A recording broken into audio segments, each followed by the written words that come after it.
betrayal, and he will make her pay. Bound by a prenuptial that punishes infidelity, Gwen realizes too late that her life is now a high-stakes game, with her safety and future hanging by a thread. Every move pulls her deeper into a world of secrets, power, and wrath, where love has a razor's edge and vengeance feels inevitable. The little girl was moving around on her lap, making it difficult to put her hair up in the French braid she loved. She had never seen a 5-year-old with so much hair. "Crystal Ann, stop this right now or we will be late for church. What is going on with you?" "Granny, Cousin Billy said you were a Yankee. Is that true?" "First of all, young lady, it's were, not was. Here comes Gramps. Why don't you ask him?" Gwen noticed someone standing in the doorway of her office with a strange look on her face. The woman was her husband's oldest friend, who had moved from Birmingham to Boston with him. Gwen never really liked her. Her name was Crystal Ann Montgomery, but everyone called her Dixie. She was short with a curvy figure, a redhead with green eyes. With her good looks and soft Southern accent, she had all the men at the office under her spell, even the married ones. All she had to do was suggest something, and it became the rule. She flirted a lot, but never crossed the line. She never dated anyone at the office, but was often seen with various eligible men. Strangely, she had never settled down. "Is there something I can help you with, Crystal Ann?" Gwen would never call her by her nickname. "I've been hearing things, bad things. I thought I should come by and see if it's true." Her green eyes were cold and unfriendly. Gwen felt anger rising. "What you hear is none of my concern. I'm sure you have better things to do." Crystal did not react to Gwen's tone. "Sorry, but when you married Hardy, you became my concern. Honestly, I've never liked you and don't care what happens to you. I tried to talk him out of marrying you, but love can be blind. And now you've hurt him, so I'm giving you a warning." She paused to gather her thoughts. "He's not the person you think he is. You know very little about him. He didn't tell you because he was embarrassed and worried you'd leave if you knew the truth. I'm telling you this for his sake, not yours. He follows the rule of an eye for an eye. When he finds out what you've done, you better stay away from him, or it could go badly for you. Just so you know, I'm not saying this to protect you, but him." Now Gwen was furious. First, she thought Crystal was wrong, and secondly, her life was none of her business. With a sarcastic tone, Gwen replied, "Well, Miss Montgomery, thank you for your concern, even if it seems scarce. But Hardy and I are doing just fine, despite what you hear. Now, I'm sure you have work to do." If she thought that would make Crystal leave, she was mistaken. "Oh, don't worry about me. I'm on my lunch break. If everything is fine with your husband, why did Alan post blonde on blonde is back on his work Facebook page? I'm leaving now, but I wanted to talk to you to see if I could help Hardy avoid some pain. But you're either not seeing the truth or just don't care. I've said what I needed to say, but I'll leave you with this. I did this for Hardy, not for you. Remember, he's not one of those fancy boys you know. He won't sit around talking about feelings. He reacts quickly. One last thing. What you might not know is that Hardy really hates cheaters. And when he finds out, I'll be there to support him. I've loved him since I was 14 and I'd never betray him. I will be by his side before you even realize it. Have a nice day, dear." With that, she walked out of the door, turning every man's head in the hallway. Gwen sat in shock before checking his Facebook account. There it was for everyone to see. "Man, the trip to Paris went really well. The meetings were great, and more importantly, Blonde on Blonde is back. Things can't get much better." Blonde on Blonde was his cute name for them when they were close. He liked to think of himself as a rebel and grew his hair out to match hers, saying they made a lovely couple. Her dad and many of the older staff thought he looked too feminine, but he was great at his job, so they left him alone. She grabbed her phone and called his extension. He recognized her number. "Hi, babe. What's going on?" "Alan, are you out of your mind? What's with the blonde on blonde post on Facebook? Are you trying to get me divorced or both of us fired? If my dad sees this, you'll be out of a job right away and I could be in trouble too." By the end, she was almost yelling. "Hold on there. Your dad would never fire you. You're the second best contract lawyer he has, right behind me. Everything will be fine, just stay calm. Not feeling reassured, she tried to explain. Look, Paris was a mistake. If I hadn't been drinking and let you talk me into that, it would never have happened. We do not want my husband to find out. Alan wasn't worried. He wanted everyone to know because he wanted Gwen back. He thought he almost had her until her dad brought in that country guy from Alabama. You didn't think it was a mistake when you were calling my name. Joe doesn't scare me. Remember, I'm a black belt. I won't go looking for him, but if he comes after me, he'll regret it. Alan, have you lost your mind? Don't underestimate him. He served in Iraq and is used to fighting. Now keep quiet, all right? He didn't really want to stay quiet, but he decided it was best to keep her calm, so he agreed. Once the call ended, he leaned back in his chair with a smile. He had almost won her over before, and this time he was determined to succeed. He knew her weaknesses and planned to use them to his advantage. She was beautiful and smart, but more importantly, she was the only child and heir to her father's estate when he was gone.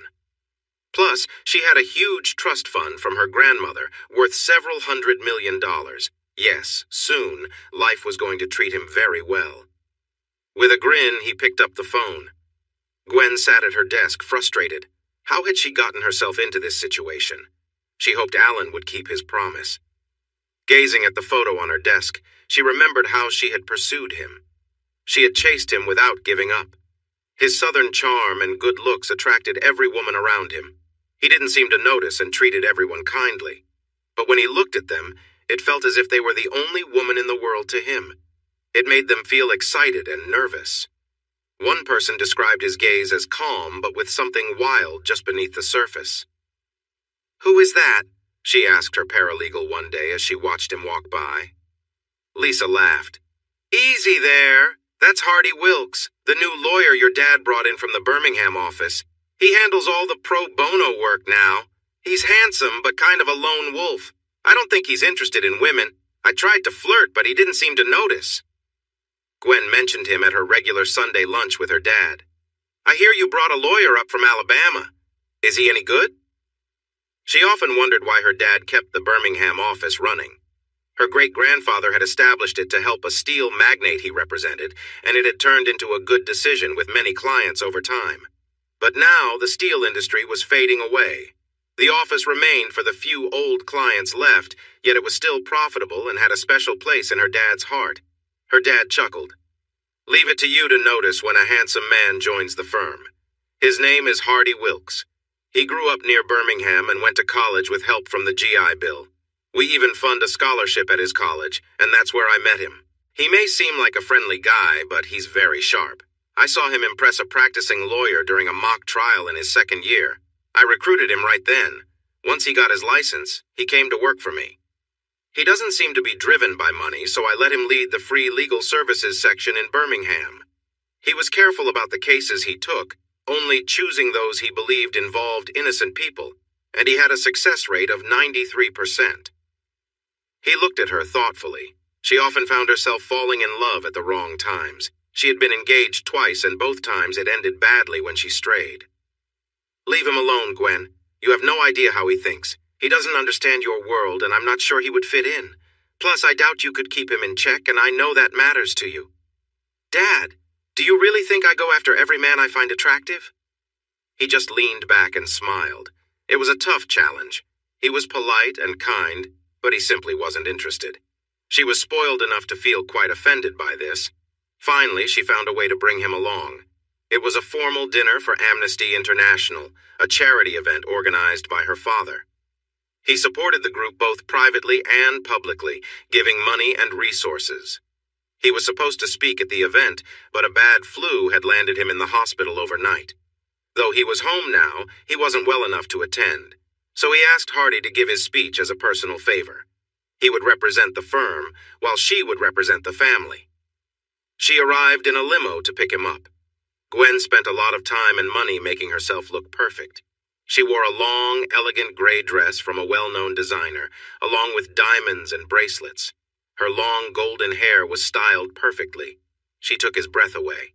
He wore a classic black tuxedo, and she thought he looked handsome in it. His almost platinum blonde hair was nicely styled, and his striking gray eyes and bright smile made him very appealing. The local press was out in full force. This was a big event, and many important people were attending. When they arrived as hosts and main donors, they found themselves photographed nearly the entire time. They appeared on the front page, in both the business and social sections of the Sunday paper. The front page introduced them as Gwen Cannaday, a contract law expert and daughter of the principal partner and CEO of Cannaday and Associates, and Hardy Wilkes, a well-known defense attorney from Birmingham associated with the same firm. The business section featured an article on the economics of free legal services provided by large firms, while the social page speculated whether they were a couple and if the Cannaday wild child was finally settling down. The night was a success, raising money and committing hours to free legal services by different firms. Hardy gave an inspiring speech about the importance of the cause. They mingled, with her holding onto his arm for comfort, saying it would keep trouble away. She was careful to behave well, but sometimes playful, with light touches and soft words. By the end of the night, she was more sober than usual, while he had enjoyed more wine than he usually did. The ride home was easy. She sat close, but didn't want to overwhelm him. She felt he might pull away if she got too close. Instead of dropping her off at her townhouse, he took her to her father's grand house. To her surprise, he agreed to have coffee before leaving. They talked for 45 minutes, shared a gentle kiss, and then he was gone. As he walked away, she hugged herself behind the door. It felt good to have that feeling again. After that, she checked on her father before heading to her old room. Her last thoughts before sleeping were of his smile. After that night, she found many reasons for him to join her at events. "Just business, you know," she would say. Soon they were officially dating. The courtship was tricky since she had to take the lead. He was very interested in her, but wouldn't make any moves. The first thing she did was end her relationship with Alan. He was smart and fun, and their time together had some exciting moments. They sometimes used things he called recreational substances, which made her uneasy afterward. More importantly, she didn't feel love for him. Alan didn't react well at first, but later came to terms with it and wished her well, saying he would be there for her if she needed someone. Her dad gave her a serious talk after he learned of her intentions. "Leave him alone, honey. He's a good man, and you could hurt him without even trying. He comes from a different background. His values and future plans might not match yours. You'll end up breaking his heart." "Oh, Daddy, don't worry. It's nothing serious. I won't hurt him. He probably won't remember me in 2 years. I like him. He's fun," she replied. At home, she thought about whether the name Gwen Cannaday Wilkes would sound as nice to others as it did to her. As they grew more comfortable, he often explained why a long-term relationship wouldn't work. "I'm almost 10 years older than you. I rely on the good salary your dad gives me. I can't keep up with your world and don't really want to. I'm a simple guy. You seem much more complicated. I just want a peaceful life with a good woman and a few kids. I don't think you want that." She felt insulted and showed him a glimpse of her fierce side. "How would you know what I want? You've never asked. Maybe I want the same things. Maybe having money and power isn't as satisfying as the love of a good man. You'll never find out unless you give me a chance." "Sure, I like money and I'm used to it, but when I think of a man, that's not what matters to me. I have more money now than most people could earn in a lifetime, and that's not even counting what I'll inherit from my dad. But what I really want isn't about the money. It's about love." She took a deep breath and gently teased him. "Sorry, darling, but sometimes you can be a bit clueless. Are you sure you're really a lawyer? I hope your kisses are better than your arguments." So far, on their 6th date, all she had received was a soft goodnight kiss. She felt both emotionally and physically frustrated. Normally, it only took her 2 dates to get closer to a guy if she wanted. It seemed she had made an impression on him. She had never seen his eyes so focused. He looked intense. He held her firmly and kissed her with a lot of passion. At first, she was taken by surprise, but soon she got lost in the moment. She felt a mix of emotions, joy, desire, and love all at once. When their kiss finally ended, the only sound in the room was their heavy breathing. Suddenly, he stood up, quickly said goodnight, and walked out of her townhouse. By the time she collected herself and rushed to the door, he was already gone. She leaned against the doorframe and smiled. "Gotcha." Her father was not pleased at all. "Do not do this, Gwen. It will only lead to trouble. Please, Dad, be happy for me. I truly love him. Just think, in a few years I'll give you the grandkids you've always wanted. Did you know he asked me for your hand? Who does that anymore? He's the best man I've ever met, Gwen. Seriously, he has a lot of potential. If you have even a little doubt, you should let him go. I'll hold on to him until the day I die. I promise you, Dad. She finally won him over on their 9th date. They were at an art benefit. To her surprise, he knew a lot about art. He admired Impressionists and old masters, but wasn't too fond of Surrealists and modern art. Pollock? Really? The man just threw paint on canvases. Even a monkey could do that. She loved The Scream for what she called its raw emotion, but she also enjoyed folk art and the works of the Wyeth family. Their playful argument attracted a small crowd, and soon several others joined in. One woman seemed much too friendly, and Gwen found herself unexpectedly defending her space. She tried to position herself between Hardy and the woman, but failed a few times. The woman was stunning, even if she was a bit older, and her fancy clothes and attitude were clear signs of wealth. Hardy noticed and playfully gave the woman more attention than Gwen liked. She confronted the woman in the restroom. "That Hardy is quite a handsome man. I'd love to see more of him." The other ladies chuckled, and one even joked that she heard his briefs were anything but brief. Gwen had finally reached her limit. "Please, back off. He's mine." She smiled sweetly, which only made her more upset. "You don't need to try to convince me, dear. You need to convince him." She stayed close to him for the rest of the night. "Why did you do that?" They were in the car, driving home. "Do what?" "You know what I mean. Flirt with that woman. Couldn't she tell you were with me? She seems too old for you anyway. I mean, she's like, what, in her 40s? That wasn't kind." "That woman, as you call her, is one of our clients. She has money from Birmingham. I helped her nephew with a small issue a few years ago. She was just teasing you to see your reaction. And she's 39, just a few years older than me. Besides," he grinned, "who says I belong to you?" This surprised her. "Well, I mean, honey, stick to contract law. You wouldn't stand a chance against me in a debate." She could see he was amused. She playfully hit his shoulder. "I'm starting to see how clever you are, and just so you know, you're mine because I say so, because that's what I want." She could feel him watching her in the dark. "Be careful what you wish for, little girl. It might turn out differently than you expect." She replied with determination. "I always get what I want, and if it's not exactly what I thought, I can adjust and make it better." His mood changed suddenly. He was smiling again. "Why, counselor, that sounds like a business proposal. Are you ready to discuss terms?" She smiled back. "Yes, I am. I can bring a very good offer to the table." They had arrived at her townhouse. As he got out to walk her to the door, she told the driver to leave. "Well," he said, watching the car drive away, "there goes my ride home. Don't worry, my dear, I'll get you home."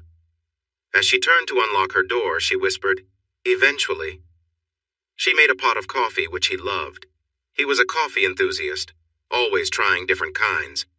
He had developed a taste for it during his time in Iraq, laughing that many returned with bad habits, but he was addicted to caffeine.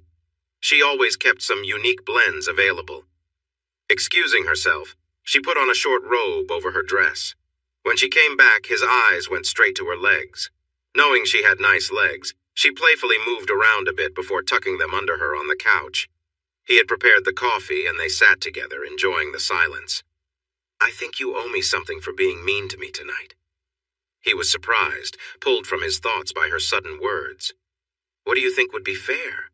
She moved closer, sitting right in front of him. "I think 10 kisses would be a good start. After that, we can talk." The first 2 kisses were soft and gentle, the next 2 a bit more insistent.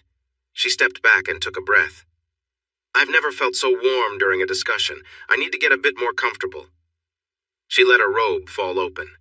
He looked surprised, and then his expression changed as he looked at her with interest. As his hands began to explore, she let out a soft sigh. "This feels much better." After a few kisses, the robe was on the floor. He kissed her neck softly, going lower. She could sense his excitement. She leaned closer to him. "I think," she said, breathing a little heavily. "I think." Before she could finish, he kissed her again. He easily lifted her up and carried her into the bedroom. He set her down gently and she watched him as he took off his clothes. When he was done, she had a nice surprise. While his size wasn't the largest she had ever seen, it was quite impressive. She reached out, wanting to get closer, but he gently pushed her back and moved in closer to her. She let out a joyful gasp. There was no softness, just a steady movement that built in speed and strength. She felt a wave of pleasure wash over her before he slowed down. They were both breathing heavily. Finally, she managed to speak. "Wow, that was amazing, I can't believe." But before she could say more, he turned her around and gently guided her to change position. There's no way he could be ready again, she thought, surprised. Her thoughts disappeared as he began to move again, just as strong as before. Time seemed to disappear, and within moments she felt another burst of joy. He changed his rhythm, moving her effortlessly, which made her plead for more. He kept her on the edge for a few moments longer before taking her over the top again. Just when she felt like she might lose herself, she came back to reality as the excitement washed over her once more. When he finally wrapped his arms around her, she drifted off to sleep. The next morning she was still resting when she felt some drops of water on her face. Opening her eyes, she saw him freshly showered, wrapped in a towel, shaking water from his body. "Good morning. Do you happen to have a razor lying around?" "If I kissed you now, it would feel like sandpaper," he joked, rubbing his cheek. She moved across the bed with a playful grin. "And do you plan to kiss me?" He smiled warmly. "Maybe more than once, but let's keep it smooth." Laughing, she handed him a razor. "Hope you don't mind the color, it's pink." He chuckled, taking it from her. "Our little secret." "Let me know if there's anything you'd like for next time," she teased, meeting his gaze. "Are you sure there's going to be a next time?" he asked, a little more seriously. "Oh, definitely. More than one." It was exactly what he wanted to hear. As he shaved, she stepped into the shower and called, "Could you help me with my back?" He joined her, and they shared a laugh, letting the water flow around them. Later, they returned to the bed, still caught in the moment, sharing quiet laughter and warmth. They spent the morning together, talking, resting, and enjoying each other's company. Finally, he sat up.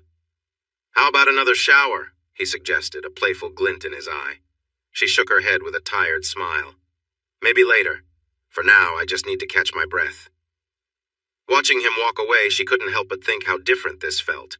Usually it was her leaving others amazed, but today was something else entirely. Where does he find that kind of energy? To be honest, Hardy was shaking a bit as he stepped into the shower. He thought about his grandfather's words from long ago. "The first time you are with a woman, do your best to make it a strong and exciting experience. That way she will know you are sincere. Be gentle later, and she will see you are a good person." Looking back, he knew it was probably the best advice he could have received. Things were not perfect later, but she gradually showed him her viewpoint. To get him to think about marriage, she suggested they live together for a while. They both understood they were good together in many ways, but their backgrounds were different. "I grew up with very little, Gwen. I have never wanted much except to give my family a good life. I don't have your ambition or social skills to fit into your world." "Oh, come on. Everyone can learn. And stop worrying about money. I've told you I have enough for both of us." "That's the thing, my dear. It's your money, not ours. It will always be yours. If we get married, I want a contract that makes it clear I won't take anything if we split up. We'll only share what we earn together after we marry. This is non-negotiable." Her father appreciated the gesture, but it was what he expected from Hardy. He shocked them both when he offered to help Hardy with the contract talks with no arguments. He insisted that Gwen hire another lawyer outside of his firm. The meeting was unexpected for everyone. Her father had terms that could not be changed, or the marriage would not happen. If they ever divorced because they could not get along, each would keep what they brought into the marriage. If it was due to Hardy being unfaithful, he would lose everything. Then it got complicated. Because of the large difference in their wealth, if Gwen were unfaithful before 5 years were up, Hardy would receive $40 million, which was a quarter of her trust fund from her grandmother. For each year they stayed married, that amount would drop by $1 million, until he would only get $1 million if they were still married at the end of that time. Her father was in charge of her trust fund until she turned 35, and as her lawyer, he would manage the payments. It would be given right away if there was proof of unfaithfulness, whether they were still married or not. Everyone was taken aback. Gwen's lawyer was almost shouting in protest, as was Hardy. Gwen just sat in shock. Hardy was angry. "I can't accept this. Why won't you respect what I want?" "Hardy, would you marry her without my approval?" He knew he couldn't do that. "No, sir. I could not in good faith go against that." "Then this is what it will take to get my blessing. If you truly plan to be together for the long haul, this is really a small point. Just sign the papers and set the date. Do it to make me happy." He looked at Gwen. Only she could see his true feelings. "He thinks I'm going to be unfaithful," she thought. "I hope he sees how wrong he is." She gave her dad her brightest smile. "I think this whole thing is silly. I never wanted a prenup anyway. Where should I sign?" Despite her lawyer's strong advice, the agreement was signed and filed. The wedding was the biggest event of the season. Officially Catholic, the ceremony took place in the largest church in town. Many people came, mostly friends and supporters from work and politics. Only his grandfather and aunt were there from his family. His parents had passed away and he never talked about siblings. The ceremony, the dress, the celebration were all stunning and very costly. Hardy joked with Greg, her dad, about it, but he just laughed and said it would all be worth it if he never had to do it again. The only problem with the marriage was her mother's involvement. She had called to congratulate her on the engagement. She was living in France with her 6th husband. "I'm so happy for you, darling. Is he from a good family?" "He's from Alabama, Mom." "Great. Does his family have money?" "No, Mom, She interrupted. "Let me guess. Is it from cotton or shrimp?" "No, Mom, he doesn't have money." Her excitement faded right away. "Oh, no. He's not trying to take advantage of you, is he?" "No, Mom, he wanted to sign a prenup to make sure he would never touch my money." "I always knew you were smart. You must have him well trained." "Not really, but I have gotten him to stop making messes on the carpet." "What?" "Just kidding, Mom. Are you and Henry coming?" "I wish I could, honey, but Henry keeps me on a tight leash, and you know how much he dislikes your father." "Why would he dislike Dad? That was long ago." "I don't know. Maybe because your dad is successful, or perhaps because I once mentioned he was the best partner I ever had when I had too much to drink. I wish I could come, but I can't afford it right now." She understood what her mother was really asking. "Don't worry, Mom. I'll arrange a first-class ticket and a room at that fancy hotel you love. You can use the amenities and just charge the bill to the room. We can go shopping when you get here." "Thank you, my darling. I'll see you soon." She loved her mother, but she had not been a great parent. After they separated, her mother got custody. She quickly took Gwen out of school and traveled around Europe, promising Greg she would hire top-notch tutors. They spent 10 months exploring, but she never opened a single textbook. Eventually, she spent the settlement she received, which was generous despite the prenup, and then tried to use Gwen to get more. Her dad fought hard and successfully won custody. Gwen spent her teenage years learning a lot and started college at just 16. She became the youngest lawyer at her father's firm. Her mom went through relationships and money quickly until she met Henri. He cared for her but wasn't naive. She received a monthly allowance, and when it ran out, there was no more until the next month. Gwen used to help her mom financially until her dad found out. He was very upset and threatened to fire Gwen and stop her trust fund. After that, she had to manage on her own. Gwen needed approval to pay for her trip. She loved her mom, but found that she could only handle her in small amounts. They had some enjoyable shopping trips together. At times, it felt like she was the adult, telling her mom no, just like a child would. Gwen's mom did not like her boyfriend, Hardy, at all. "Stay away from him, dear. He's too much for you," she warned. "Why do you think that?" Gwen asked, surprised. "He won't let you control him, and trust me, that will not go well for you. You may end up hurt." Gwen laughed off her mom's concerns, but was secretly relieved when her mom returned to France. The honeymoon was a month-long cruise that her father paid for. The only issue was when she wanted to visit a nude beach, which he did not allow. They argued a bit, but he explained his view.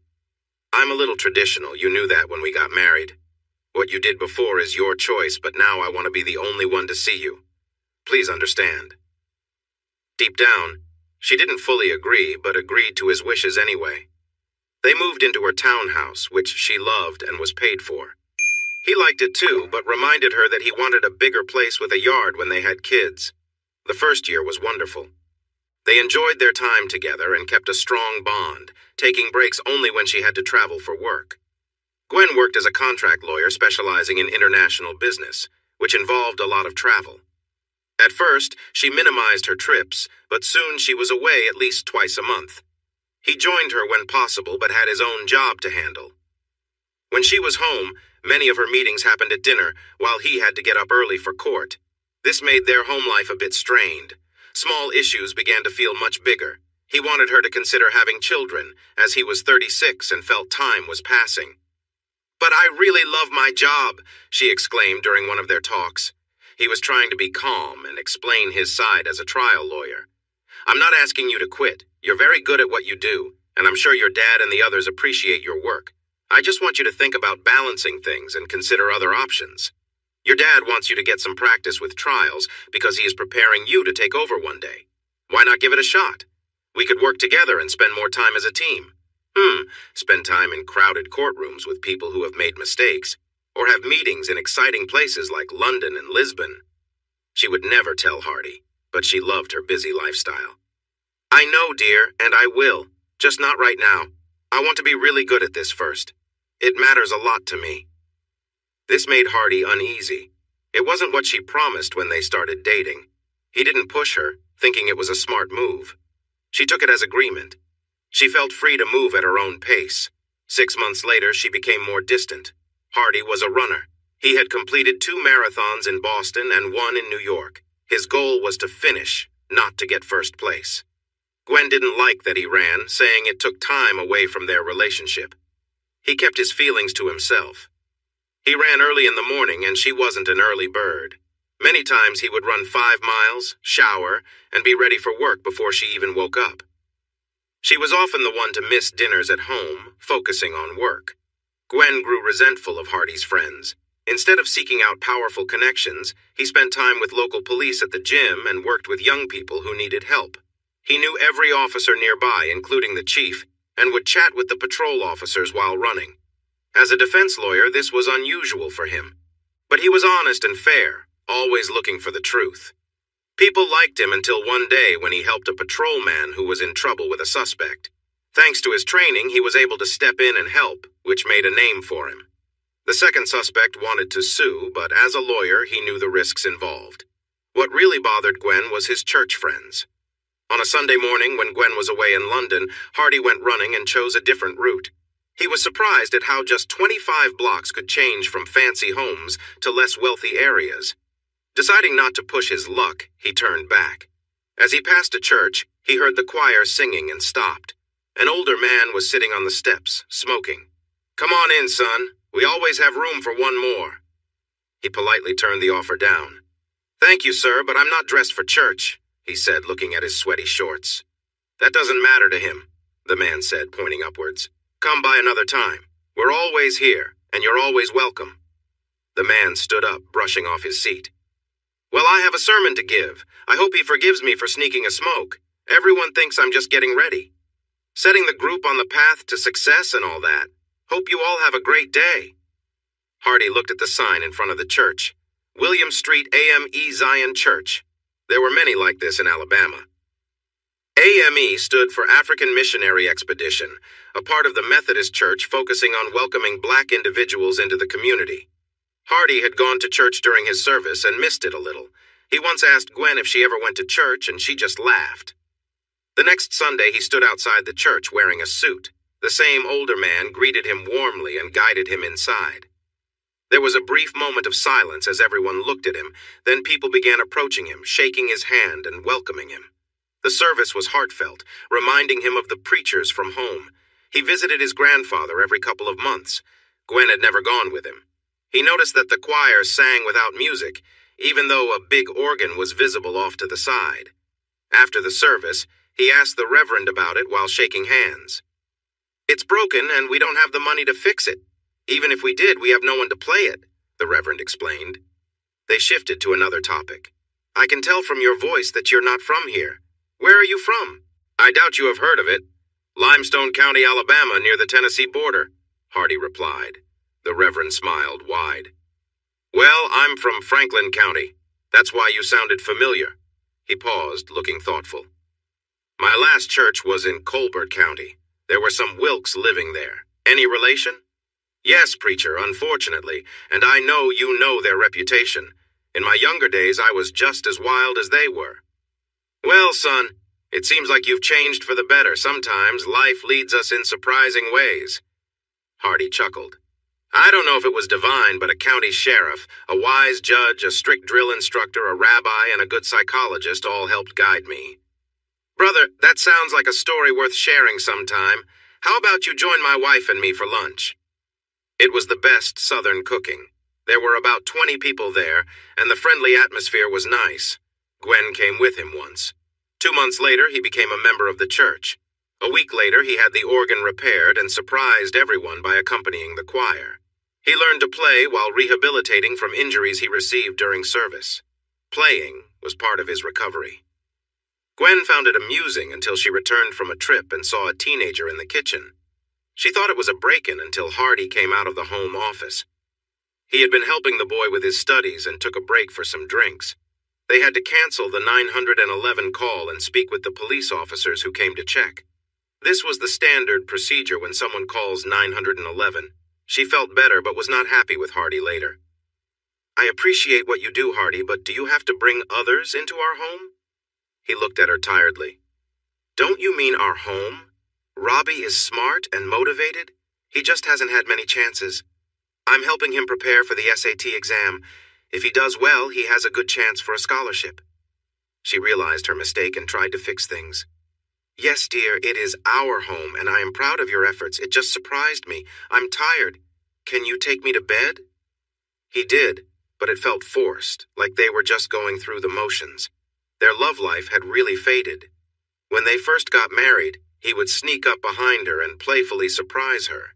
She would laugh and tell him to stop, but it was all in fun. 6 months ago, he tried it again, and she surprised him by breaking free and giving him a talk about being too rough. She didn't realize then, but that was the last time he tried. Gwen was working on the biggest merger in the firm's history. 2 large companies, one based in Boston and one in Paris.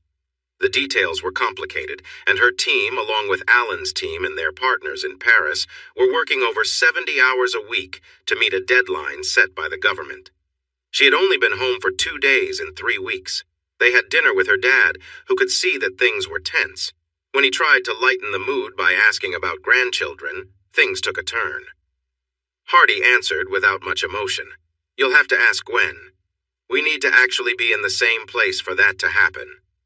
Gwen felt embarrassed. She knew she had been neglecting him, but the merger was very important. Instead of calming the situation, she snapped back. That's not fair. I need to work hard to finish the merger on time. Many people are depending on this. It will be over in a month. Then we can return to normal. Hardy surprised her. Oh, I understand, honey. The needs of the many versus the needs of the few. Our work should always come first, and I'm sure we'll get our lives back, at least until the next big project comes along. We might get 2, maybe 3 days. I guess I should be thankful for those. Her face went pale. How could he downplay her work like that? Before she could respond, her dad interrupted. Gwen, no more talking. Anything you say now could hurt both of you. It's clear you have some issues to discuss. Go home and work them out. And Hardy, I don't appreciate the idea that I would let work get in the way of your marriage. They drove home in complete silence. Later, they sat on the couch together, side by side. They seemed miles apart, even when they were in the same room. Hardy felt bad. I'm sorry for hurting your feelings. I didn't mean to say anything in front of your dad. It just slipped out. But we really need to talk. Things lately aren't how we agreed when we got married. We've lost our spark, and honestly, it feels like you've been a bit embarrassed by me when we hang out with your friends. If you don't love me anymore, just say it, and we can move on. You're too amazing to be unhappy. It would break my heart, but I want you to be happy. Gwen felt like ice water had been thrown over her. Had she really been that distant? Looking back, she realized she had not been as supportive of him during their outings. She wasn't ashamed of him. He just needed to relax a bit. She began to cry and kept saying sorry. I still love you. I'm proud of you. We will start our family soon. Just let me finish this merger, dear. We can go away for a bit and rekindle our love. Please. He held her close and whispered sweet words as she cried. He was glad she couldn't see the tears on his own face. He wanted to believe her with all his heart, but the logical side of him couldn't ignore the truth.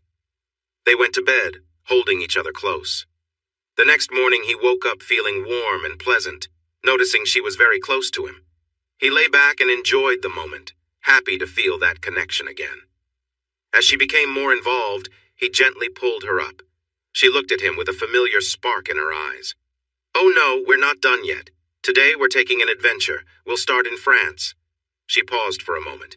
"Then we'll spend some time in Greece. It's your turn to explore." They shared a moment that felt deeper than before. When everything felt right, he held her tight and told her how much he appreciated her. They shared blissful moments together, enjoying each other's presence. Later, they cuddled and stayed close for the rest of the day. On Friday, she went to work feeling happy. It seemed like things were getting better, but her good mood faded when Lisa told her the boss needed her urgently. What could he want now? She thought, feeling nervous. This can't be good. She walked into his office and he came around the desk to sit in a chair next to hers. Honey, I want you to know how proud I am of you. This merger will make you shine. You are going to get a full partnership from it. She smiled at his kind words. Maybe she had been wrong about things. He leaned back in his chair, looking at her closely with his fingers pressed together. How's everything at home? Be honest. Oh, it has been a bit rough, but we grew closer last night. I'm officially asking for 2 weeks of vacation right after the merger is done. We're going away with no phones or work, just the two of us. I'm happy for both of you. You know how I feel about Hardy. He paused, and she sensed something she might not like was coming. Honey, the other partners and I have talked it over. You've done great work in your department. We think it's time for you to move to litigation. A year or so of court experience will help you grow. This is a good step forward. In 10 or 15 years, you'll want to be ready for tougher decisions. Finish your project, take some time off with Hardy, and when you come back, you can look forward to new challenges. It felt like a hard blow. After all her effort, she was being shifted to one of the toughest areas of the firm. Court cases were usually complicated and stressful, often involving various struggles among clients. Sometimes a client would make a huge mistake and end up in serious trouble. The endless paperwork was tough enough to drive anyone crazy. Her dad saw that she was upset, but deep down he wanted her to be happy, and he knew they needed more time together to strengthen their bond. She forced a smile. Even if he was her dad, he was still her boss. Later, she closed her office door firmly and told her assistant not to interrupt her for an hour. Irrationally, she blamed Hardy for everything. He talked to Dad. I bet they spent time planning my future, even deciding on the names for my kids. That night at home, when Hardy tried to kiss her, she turned her head, offering only her cheek. He looked confused. Things seemed to be going well again. What had he done to upset her? What's going on, hon? Bad day at the office? She had been deep in thought all day and finally let it out. Like you don't know. Planning with Dad to keep me home, taking my job away. Why did you do that to me? She continued to express her frustrations for 10 minutes before he could reply. Hardy had no idea what she was talking about. Her dad had made that choice without telling him, so he was completely unaware. It took some time to learn the details, and while he felt sorry for her, he was getting annoyed. I'm sorry. I didn't realize you disliked the idea of spending more time at home so much. I had no say in the decision, but I won't lie, I'm okay with it. We made promises, Gwen, and we had a plan. We talked about this endlessly. Now, I'm starting to think it was all just a lie, like a spoiled girl saying, I want, without caring about anyone else. I was foolish enough to believe you. But you know, deep down, I always thought this would happen. We are just too different. Despite that, I still hoped it would work, and even though I'm not surprised, it still hurts. In the end, he stood over her, his pain and anger clear in his eyes. For the first time ever, she felt scared of her husband. When he turned and stormed out, she sat there in shock. To this day, she couldn't say how long she sat there, confused and surprised. Suddenly, she snapped out of it and grabbed her phone to call him. It rang and echoed until she realized it was coming from the bedroom. Did he come back while I was distracted? She wondered as she hurried to the bedroom. Of course, he wasn't there. His phone was on the nightstand, just like usual when he got ready for bed. She called his friends, the few she knew, but nobody had seen or heard from him. Feeling desperate, she even called her dad. When he heard the story, she could sense his irritation over the phone. Finally, he exploded. You need to fix this, and fast. He's a proud man, child, and you've been hurting him lately. Wake up before you lose him, and if you want out, then end it quickly. Don't let him suffer. I knew this would happen. You're too much like your mother. I should have told him no when he asked to marry you. Gwen felt lost under his harsh words. Did he really think so little of her? She ended the call, asking him to tell her husband to come home, or at least call. And Dad, please tell him I'm sorry and that I love him. Exhausted, she finally fell asleep around 2 in the morning. At noon, she called the local police to report him missing. Maybe they could help find him. She spoke to Officer Malone. Hardy is missing? How long has it been? She was surprised he used his first name, but he seemed familiar with everyone at the station. Since 7 last night. Can you help me? Officially, we can't do anything for 24 hours, so did you two have a fight last night? Well, we had a misunderstanding, but There you go. He's probably just cooling off. If he's not back by tomorrow morning, please call for me. You might not remember me, but we met once. I'm sure he won't stay away from someone as lovely as you for long. I'll also look around today. If I find him, I'll give him a gentle reminder. Don't worry, he'll likely be home soon. She thanked him sincerely, feeling comforted by his deep, warm voice. Officer Malone spread the word and soon located him at a hotel uptown. Hardy was surprised when he opened the door. Tommy, what are you doing here? Is everything okay? No, my prideful friend, everything is not okay. Your lovely wife reported you missing. You should have heard her. She sounded very worried. It's not my business, but I have come to care about you. If you hadn't been there that day, my youngest might not be here now. So, as a friend, please go home. If her father decides to act up, it could cause trouble for everyone. Hardy frowned. He had thought about going home, but his stubborn side, which he had tried to control for years, had now taken over.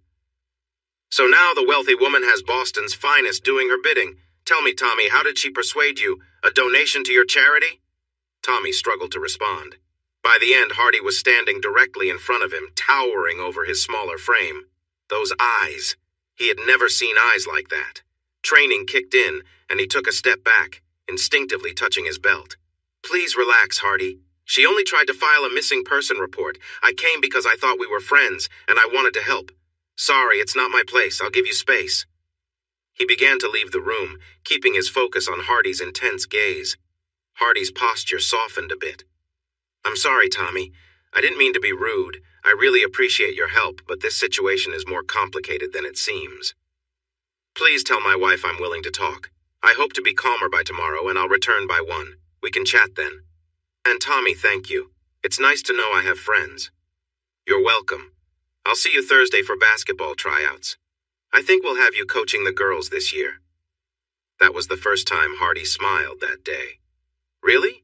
I can barely manage one girl, and now you want me to coach a bunch of 12 and 13-year-olds? Thanks a lot. Tommy smiled back. Don't worry too much. By the second day, they'll all adore you. They would do anything for you if you asked. Good luck, my friend. As he walked away, he touched the rosary in his pocket and said a short prayer for him. It couldn't hurt. Gwen had not been sitting idle. After the initial shock faded, she gathered her thoughts and began making calls. She reached out to Crystal Ann, but Crystal just laughed and hung up. It had only been 10 days since their last chat, and she hoped she hadn't accidentally shared her slip-up with Alan. The past week had been tense since she had to work with Alan again. She remembered their earlier conversation clearly. She liked him, but what had happened was a mistake that she wouldn't repeat. He kept dropping hints, so she distanced herself, only talking when it was necessary for work. Thankfully, they only needed 1 more week to finish the project for their clients. Alan was nice to her, trying not to upset her again, but deep down he felt frustrated. Still, he knew patience was important for sealing the deal, and he was skilled at that. Soon, he learned about her situation. He was aware of how close she was with her assistant. That night, he called her before Officer Malone had a chance to. He chose his words carefully, trying to be kind while downplaying Hardy. "I'm sure he'll return soon. He just doesn't get our world the way we do. He's not as experienced. Once he calms down and thinks about the money and your charm, he'll be back." He had been saying these things for months, subtly criticizing Hardy by highlighting his background and lack of experience. He made her doubt her own worth and whether Hardy truly loved her or just the life they had. He had even managed to convince her to visit a beach in France where she could feel free, playing on her more adventurous side. Then he empathized with her for being with someone so reserved. Her worries loomed large now. She had never thought he might walk away from her. But then Officer Malone's call gave her some hope. She genuinely listened to his words. "I don't know what went wrong, and I don't need to know. But it's clear he's hurting. Whose fault it is doesn't matter.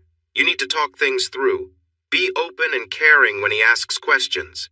You're both lawyers, so forget the formalities and just speak honestly. And if things work out, consider naming your son Thomas Francis." For the first time in 2 days, she laughed and promised to share the name idea with Hardy. Grateful, she ended the call. She picked out her most elegant nightgown, aiming for a look that was graceful yet inviting. After applying her favorite perfume, she slipped on a silk robe, ready for Hardy while still looking composed. She found herself praying for the first time in ages, hoping she wouldn't mess this up. Feeling content, she had a light dinner, called her dad to share her optimism about tomorrow night, enjoyed a little scotch to relax, and drifted off to sleep. Meanwhile, Alan was deep in thought as he planned his next steps. Had just left after sharing a message that Gwen had sent. "It's 1 o'clock. I need to be there at 11. If I plan this well, he'll be gone by 1:15 for good, and I'll be there to comfort her. A little kindness, a little connection, and I'm back in the game." At 10:30, he stood at her door. She opened it right away, probably expecting someone else. She looked beautiful, in a lovely dress with her hair styled perfectly.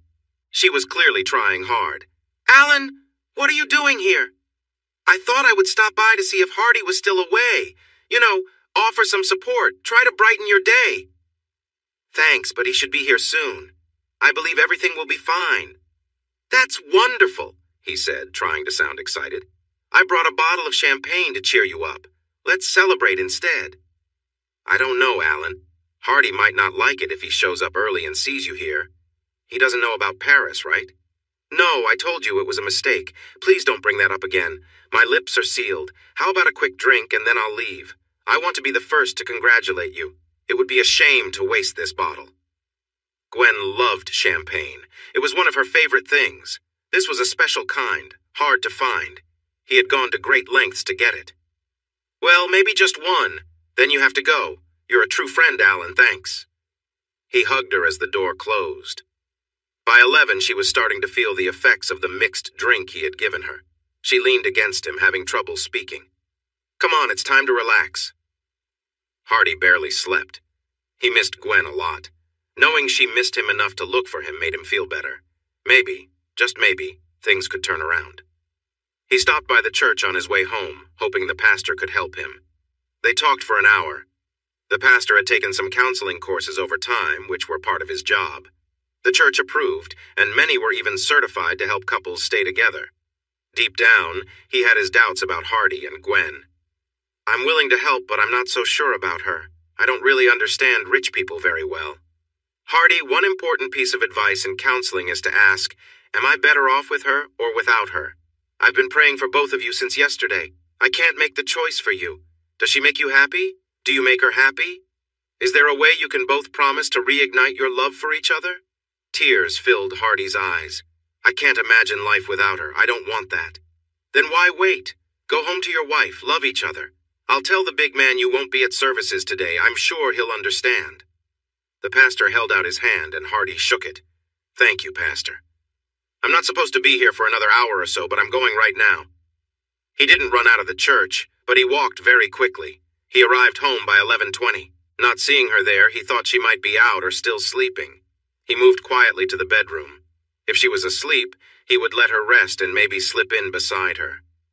He began to open the door gently when he heard some loud noises from inside. No, this isn't right. No one should be in the bedroom but her. Not shy, he pushed the door open wider, making a loud noise as the handle hit the wall. What he witnessed shattered years of effort, training, and hope. All his hard work and the support from friends over the years fell away from him like a fading dream. In an instant, he turned back into the troubled person he once was. Alan was consumed by his desires, ignoring the soft protests around him. He planned to leave her vulnerable for her husband to find. That should make everything go back to normal, he thought, and then she would be his. He paused for a moment when the door swung open, then smiled. This was even more exciting. When he was finished, he figured he would teach him a lesson. He glanced over his shoulder. "Come on in here, boy. Watch what I can do." Those were the last clear words he would say for many weeks. Even through the haze of his choices, she thought his scream sounded like an angry animal. Alan may have been skilled, but when you're in such a situation, your options are very limited. Hardy grabbed his hair and pulled him away from Gwen in the bed. Alan ended up needing a neck brace for 2 months. Hardy still held him by the hair and began hitting him before he fell off the bed. In the end, Alan had a broken nose, a broken jaw, lost several teeth, broken ribs, and a broken arm. His eyes were bruised, and he had a torn ear. Oddly, he never once struck him below the belt. Gwen, regaining some awareness, shouted, trying to get Hardy to stop. He didn't hear her, and when she grabbed his arm, he thought he was being attacked and reacted out of anger, pushing her away. This caused a serious injury to her lip, requiring stitches, and she ended up needing dental work as well. She lost consciousness before she could react further. Hardy momentarily regained his senses when he saw her hit the headboard, and he paused. The only sounds in the room were his heavy breathing and the quiet cries around him. Feeling restless, he went to check on her. Satisfied that she was still breathing, he noticed a small pack of adhesive he had bought to fix a broken vase that had belonged to his mother. The vase was one of the few precious things he had left from her, and he kept it on his nightstand. She came home a bit tipsy one night and accidentally fell, breaking a piece of the hardwood floor. He didn't say anything. He simply cleaned it up and kept the pieces. He took some glue from his pocket, pulled her hair, and moved her across the floor. With the other hand, he grabbed his own hair, dragging them both through the house as if they were light. Their townhouse was on the ground floor, with a small patio out front, just big enough for a table and 2 chairs. It sat about 2 feet above the sidewalk and was surrounded by a low iron fence. Hardy liked to sit there during nice weather, greeting neighbors and reading the newspaper. Gwen rarely used it. With no free hands and fueled by anger, he kicked the front door, nearly taking it off its hinges, and pulled them both onto the patio. Thankfully, they were still unconscious, but they would wake up with sore heads and a few other aches. He propped them up against the back fence and tied their hair to it. Then he used the glue on their hair. Next, he did something inappropriate and unnatural so that her hand would stay attached to him. Feeling the need to leave, he walked down the street. People were around, but no one stopped him, even though they looked at the pair on the patio. It wasn't long before he started thinking clearly. He took out his cell phone and called for help. He didn't give his name, he just reported a disturbance at his home. After walking for a while, he reached the local police station. The first person he saw was Tommy.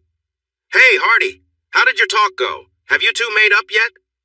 Hardy didn't answer. Tommy, trained for many years, noticed the worry on Hardy's face, the stains on his clothes, and the way he stood. Gently, he asked, "What happened, my friend?" "It's really bad, Tommy. I found her with someone else. I lost control and hurt them both. I want to turn myself in." Tommy was shocked. He had never seen Hardy lose his temper before. He was usually the calmest person Tommy knew. At that moment, his radio buzzed with urgent messages for help. Tommy quickly made a decision, recalling how he had once saved Tommy's young son from serious trouble. "Stop! Don't say anything else. Get in the car." He opened the back door and Hardy got in silently. He wasn't arresting him yet. He just wanted to keep him where he could help. He called his captain, who notified the chief, who informed the commissioner. This situation could turn out badly for everyone involved. Tommy listened to his instructions and hung up the phone. He got into the car and drove across town. Hardy noticed and asked why they were leaving.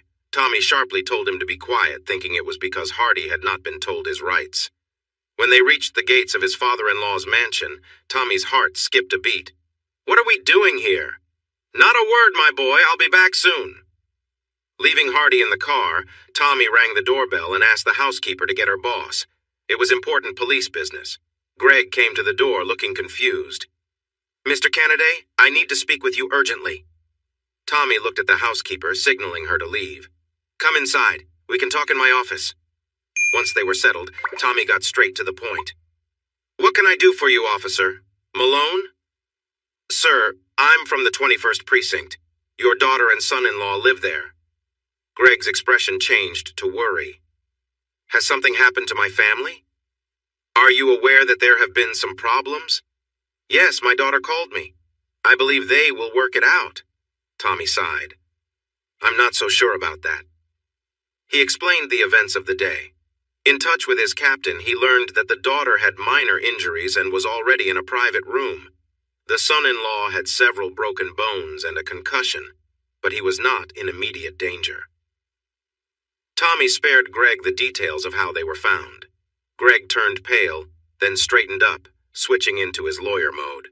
"Where's Hardy? I need to go to him. I'm his lawyer. First, I want to see my daughter and make sure she's okay. Have you informed him of his rights? Has he been questioned?" "No to both. He hasn't been charged yet, so it wasn't necessary.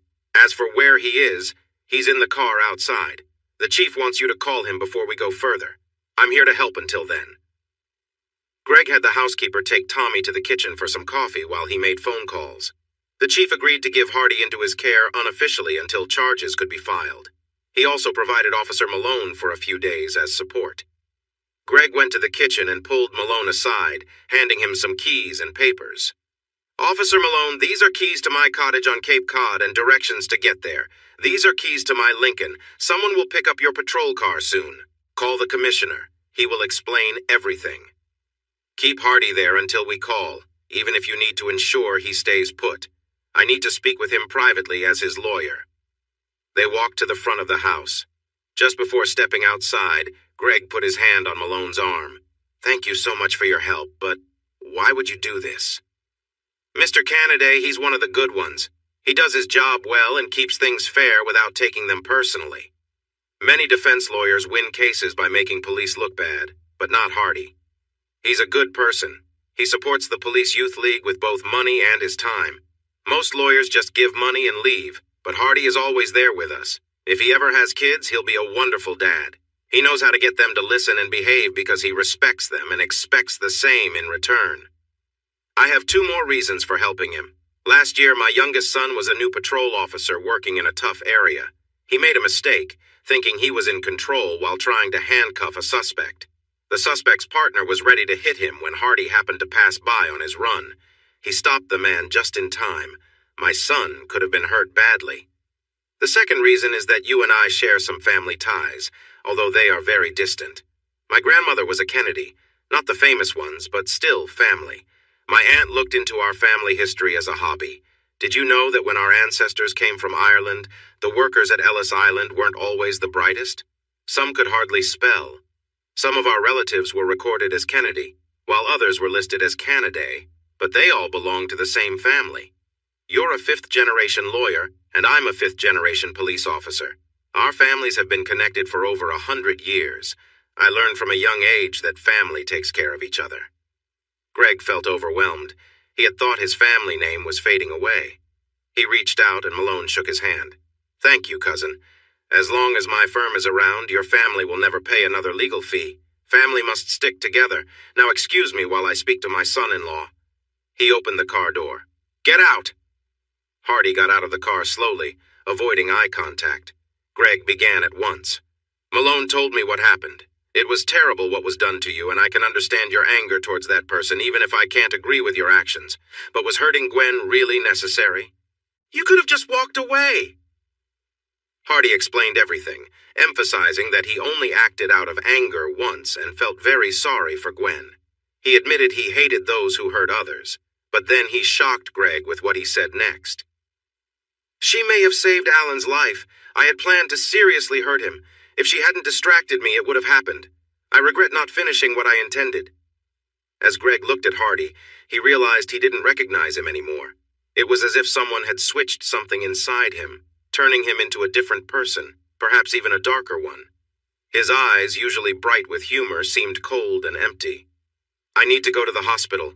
You've been released into my custody. As your lawyer and boss, I'm telling you to go with Officer Malone. Do not talk to anyone, you understand, not a soul. Your promise on this, Hardy." He nodded, and Greg watched as the Lincoln drove away. Greg arranged for both of them to be taken to a private hospital. Gwen looked terrible. Her lip and the side of her face were very swollen, covered in stitches. She also had a mild concussion. The doctors promised that in a couple of weeks she would be fine. She was mostly asleep, but during a clear moment, she recognized her dad and reached out for him. He held her until she fell back asleep. His shirt was wet from her tears, and she kept whispering sorry. He was taken aback when he saw Alan trying to connect the man in front of him with the Hardy he thought he knew. Alan's face was unrecognizable, swollen, with his jaw wired shut and bandages everywhere. What surprised him the most was that both Gwen and Alan had almost shaved heads. He thought it might be because of their treatment. When he read the police report, he was so shocked that he had to lie down. It was one of the hardest meetings he had ever experienced. A month had gone by.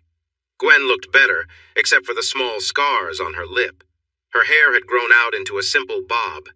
This hairstyle and her quiet nature made her seem older.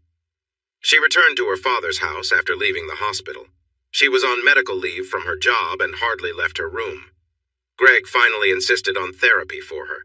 She had attended twice, so it was too soon to know if it was helping. Alan still looked rough, with bruises healing on his face. His jaw was still wired shut, and would be for a few more weeks. His buzz cut made him look very different. Trying to keep his feelings in check, Greg spoke.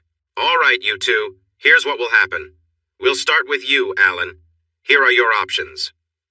First, you can resign and you won't get a reference from me. If you choose this, I'll pay for your surgery and give you $200,000. You will move far away. I suggest somewhere west of the Mississippi. I hear California has good doctors. You will sign a paper saying Hardy has no more responsibility for your medical bills. I've already paid them anyway. You will not press charges for the assault and you will never contact him, my daughter, or this firm again." Alan shook his head, clearly considering a lawsuit and wanting to get back at Greg. Greg watched him closely for a moment. "All right, option 2. I can have you charged with assaulting my daughter and drug offenses. Your fingerprints were the only ones on the champagne bottle. Do you know how popular lawyers are in jail? You might find yourself in a tough spot very quickly. You'll also lose your license to practice law, even if you win the assault case because of the drug charges." Gwen had already said she would testify. "You're probably going to have a criminal record, and a low-paying job will be your future. The Boston Police Department is really after you because of your past. You shouldn't have been so difficult when you worked in defense. If you go even a little over the speed limit, you'll get a ticket. If you make a loud noise in public, they'll find a way to charge you. If you have even one drink at a bar, you'll face trouble. They know about your issues with drugs, so they will likely search your home, car, and you regularly. All I have to do is call the commissioner and say the word. All things considered, moving to California might be your best choice. In other words, I'll use my money and connections to make your life as hard as I can, and I'll do it happily. You shouldn't have messed with my family." He picked up the phone. "So nod yes right now, or the trouble starts." Alan felt hopeless and knew he was trapped. He was actually crying when he nodded yes. Greg smiled for the first time. "Good. Now before you leave, my daughter wants to say something to you. When she's done, I expect to hear that you're on a plane to the west within 24 hours. If not, I will make calls." Gwen stood in front of him, but he wouldn't look up. She grabbed his ear. He wanted to scream, but couldn't. "Look at me. I lost the man I cared about because of you. I always wanted to say this. Without the drugs, your skills in love are not great. I hope you have a hard life, and all that you've done comes back to haunt you." She let go and slapped him hard. The pain was intense. He hurried out of the office.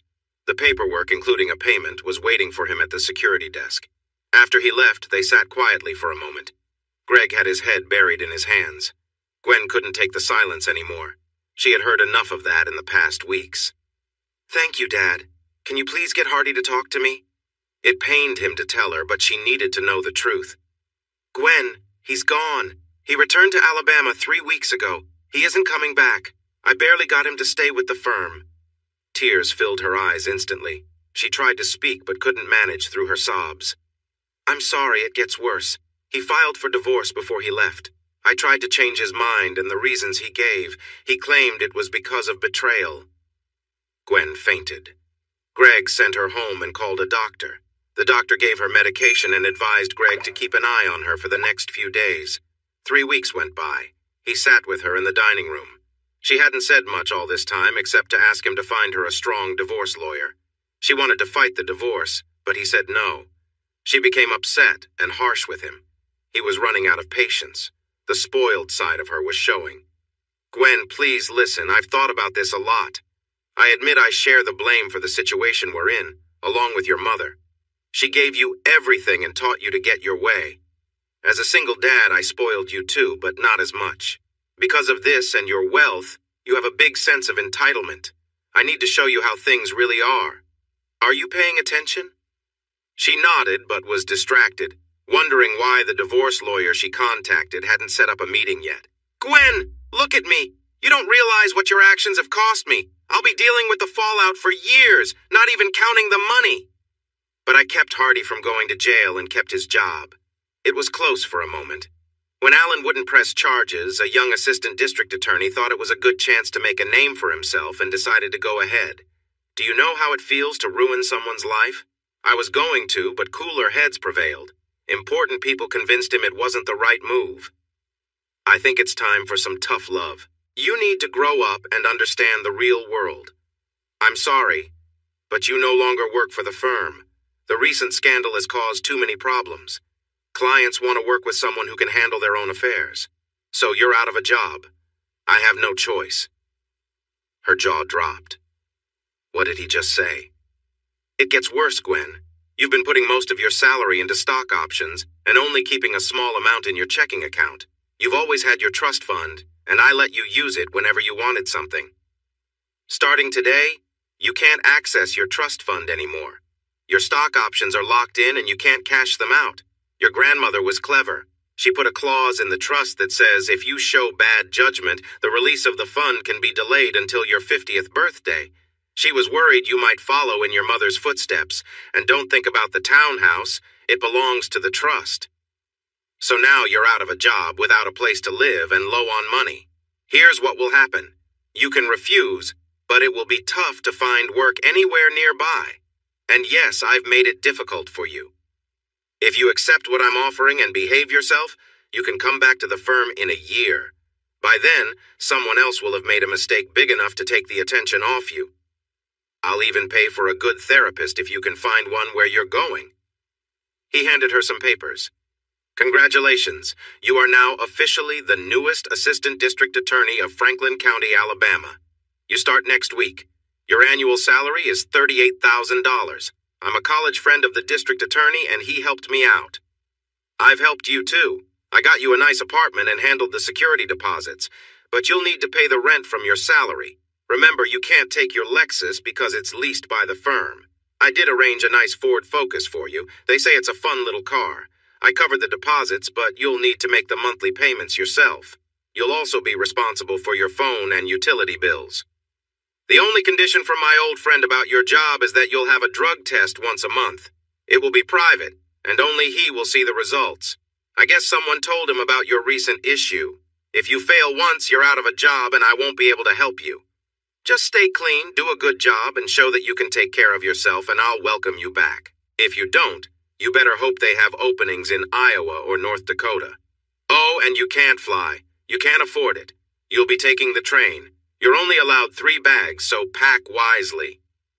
You can refuse if you want, but if you do, be out by tomorrow. I mean it. He stood up from the table, leaving her stunned. He paused at the door. One more thing. Hardy is running an office for me 2 counties over. You shouldn't have any work-related interactions, but if you do, be on your best behavior. Oh, I forgot to mention, you'll be practicing under your maiden name. Hardy has it in the divorce papers that you need to give up his name, so you might as well start getting used to it. He walked out, leaving her with tears of hopelessness running down her cheeks. She got off the train, tired and unhappy after a long journey. The heat and humidity felt overwhelming. Who would choose to live here? She thought as she pulled her bags behind her. No one offered to help. So much for the southern hospitality you hear about in stories. Maybe Hardy spread the word. Thinking of him brought a quick sting of pain. Yes, what happened was her fault, but he should have fought for her. She hadn't seen him since that morning. She had begged her father and Crystal Ann to help. Crystal just laughed a little before showing sympathy. "Girl, he's gone. He isn't coming back. I told you what would happen if he caught you, but you went ahead anyway. Again. And now he knows about Paris, thanks to Alan's email. Consider it a lesson learned." "You know what really frustrates me? I've known him for nearly 20 years, and you were the first person I saw him truly care for. I can't tell you how jealous I felt. I really didn't like you, but he was happy, so I tried to accept it. Now that you've hurt him, he'll be even more careful and less trusting. He might never love again. I'm going to help him. I'll take care of him and give him everything he needs. Basically, I'm going to do my best to win his heart." Gwen felt a rush of pain, which quickly turned into anger. "Good luck with that. He's in Alabama and you're here. That's going to make it hard for you to comfort him, and he's still mine. I won't let him go. I just need to see him and ask him to listen to me. I can fix things. I know I can." Crystal Ann looked at her with sympathy. "It's been 3 months and he hasn't even mentioned your name. The closest he came was calling you something unkind. Just give up and let him find some peace. This is my last week here. I'm going to work for him in Alabama. He'll forget you if I have to make it my mission. Goodbye, Gwen. If you find someone new, treat him better than you did Hardy." Gwen felt like she might explode with anger until she heard her father's voice. He took her arm and led her away, wishing Crystal Ann good luck with her new job and offering to help her if things didn't work out. Once they were in his office, she lost her temper. "Daddy, you need to let her go. She's going there to try to win over my husband. How can you wish her well?" Her outburst didn't seem to bother him. He pointed to a chair and told her to sit down. "Gwen, I wished her well because she's a good person and a valuable worker. What she does with your soon-to-be ex-husband isn't my concern. I don't mean to hurt your feelings, but I think she could make him very happy, and maybe even give him the family he wanted so much with you. The truth is, you let him go. Don't get angry if someone else gives him what he needs." Tears started to flow down her cheeks again. It had been months, and she still felt terrible. Maybe she really did love him. For the first time, her father felt a twinge of guilt for how things had turned out. But he shook it off and focused on the topic at hand. "You're leaving for Birmingham at the end of the week. Are you ready?" She nodded, still shocked that he was making her do this. "As ready as I can be. Please, Daddy, let me stay. Find me a job somewhere else. I won't bring shame on you." "Gwen, I don't think you could embarrass me more than you already have. I tried to keep it quiet, but the story was too big not to share. Trouble, betrayal, all we needed was a band to complete the picture. Your name is spoken poorly around here, and it will be for a while. Finish your year, gain some experience, and maybe grow up a little. When the time is right, you can come back home." Gwen stopped crying. "Daddy, I'll do it. I'll serve my time and behave, but I'll be in the same situation as him, pretty close. Soon we'll meet again. I'll get my chance to ask him to come home. I'll help you if you do one thing for me." He looked at her, expecting something wild. "Ask me. But if I don't like it, I'll say no, and you'll be out of luck anyway." To his surprise, she knelt down, something he had never seen her do. "I'm asking, Daddy. Please help me find a lawyer to fight for my marriage. I have some money saved up, enough to pay for it. All I want is a chance to talk to him. You've spread the word. No one will speak to me since they learned who I am. Please, Daddy, please." He had never seen her like this. Maybe there was a chance for her to change. He thought for a moment. She stayed on her knees, her face showing hope and despair. "All right, I'll get Ivan. But if you make a scene, we'll all regret it. Promise me you'll behave." She started to cry again. Between her tears, she promised everything he wanted to hear. Looking into her eyes, he believed she meant it. Ivan Asimov was one of the best divorce lawyers in the state. What made him different was that he always preferred talking things out rather than fighting. He was the lawyer you went to when you didn't truly want to end your marriage. She had seen him twice before leaving. He had asked her many questions, and when she was done, he honestly told her it didn't look good, but he would do his best. Saying a little prayer for his help, she returned to her tasks, carrying her bags. She was so focused on her work that she didn't see the man come up to her. "Ms. Cannaday, right?" She looked up. He was tall, a bit hunched, wearing a wrinkled suit. He was balding with a bit of a belly, looking like a typical office manager. He extended his hand. "I'm Paul DuPont, the district attorney for Jefferson County. I promised your father I would meet you and help you settle in. Let me take those bags." Before she could respond, he grabbed her two biggest bags and started walking. "He's stronger than he looks," she thought as she followed him. Her bags were heavy. When you pack your life into 3 bags, you learn to make every inch count. After placing the bags in the trunk of his large Ford, he opened the door for her. As she got in, he turned the air conditioner up. "Sorry about the heat. You're visiting during the hottest summer we've had in 60 years. You'll get used to it." Not likely, she thought, glancing out the window at the dry, brown grass and trees. She didn't say much, but it didn't matter because he seemed to enjoy talking. "As I live and breathe, I never thought I would have the daughter of Greg Cannaday working with me. You never really know what to expect. How is he? Still playing pranks like he did in college? I remember when he took a piece of clothing from our ethics teacher to make a project for history class. She wasn't too pleased about it. He tried to explain it as needing good materials, but she didn't believe him. He had to do a lot of extra work to make up for that. She made sure he had to join her at a school event, and he was quite anxious about it. Pranks? Taking clothes? This was a side of her dad she had never seen before. He noticed her reaction. "Well, we were young back then. We all grow up." They drove in quiet for a while. He pulled into the Ford dealership and she looked at him. "We're here to pick up your car. Then I'll take you to your apartment to get the keys. Later, I'll show you around the office and introduce you to some of your co-workers." He looked at her for a moment and she felt the strength in him. "Before we get out, I need to discuss a few things. Your dad told me about how you got here. I'll be checking your drug test results. If there's any sign of anything stronger than beer, you're out. No questions asked. Just do your job well, keep your head down, and this year will go by fast. Most of my staff are married. If I suspect anything unprofessional, you'll be leaving the same day. What you do outside of work is your business, but remember, don't mix personal matters with work. Understand?" At first, she was angry at his lecture, but then she calmed down. She realized that her current situation was partly her fault, and he had a point. "Mr. DuPont, I promise to give my best effort here, and as for personal matters, all I want is to get my husband back so I won't engage with anyone else." He studied her and nodded. "I'll hold you to that. Believe it or not, I know your husband. To be honest, I doubt you'll see him again. He has a reputation for not being kind, and I've seen it myself. Truly, I'm surprised you're safe." She must have looked shocked. "What on earth do you mean? My husband is the kindest person I know. His name is Hardy, not that other name." He looked at her with sympathy. "Here's some advice. Don't tell anyone who your husband is. There are still those who think poorly of him. He earned that bad reputation early on. He was involved in many troubles growing up and had some close calls. He ended up in trouble, but good lawyers helped him out. I finally had enough evidence against him, but the local sheriff and the judge, who was his father-in-law, helped him join the military in exchange for a clean record. I always wondered what he had over them.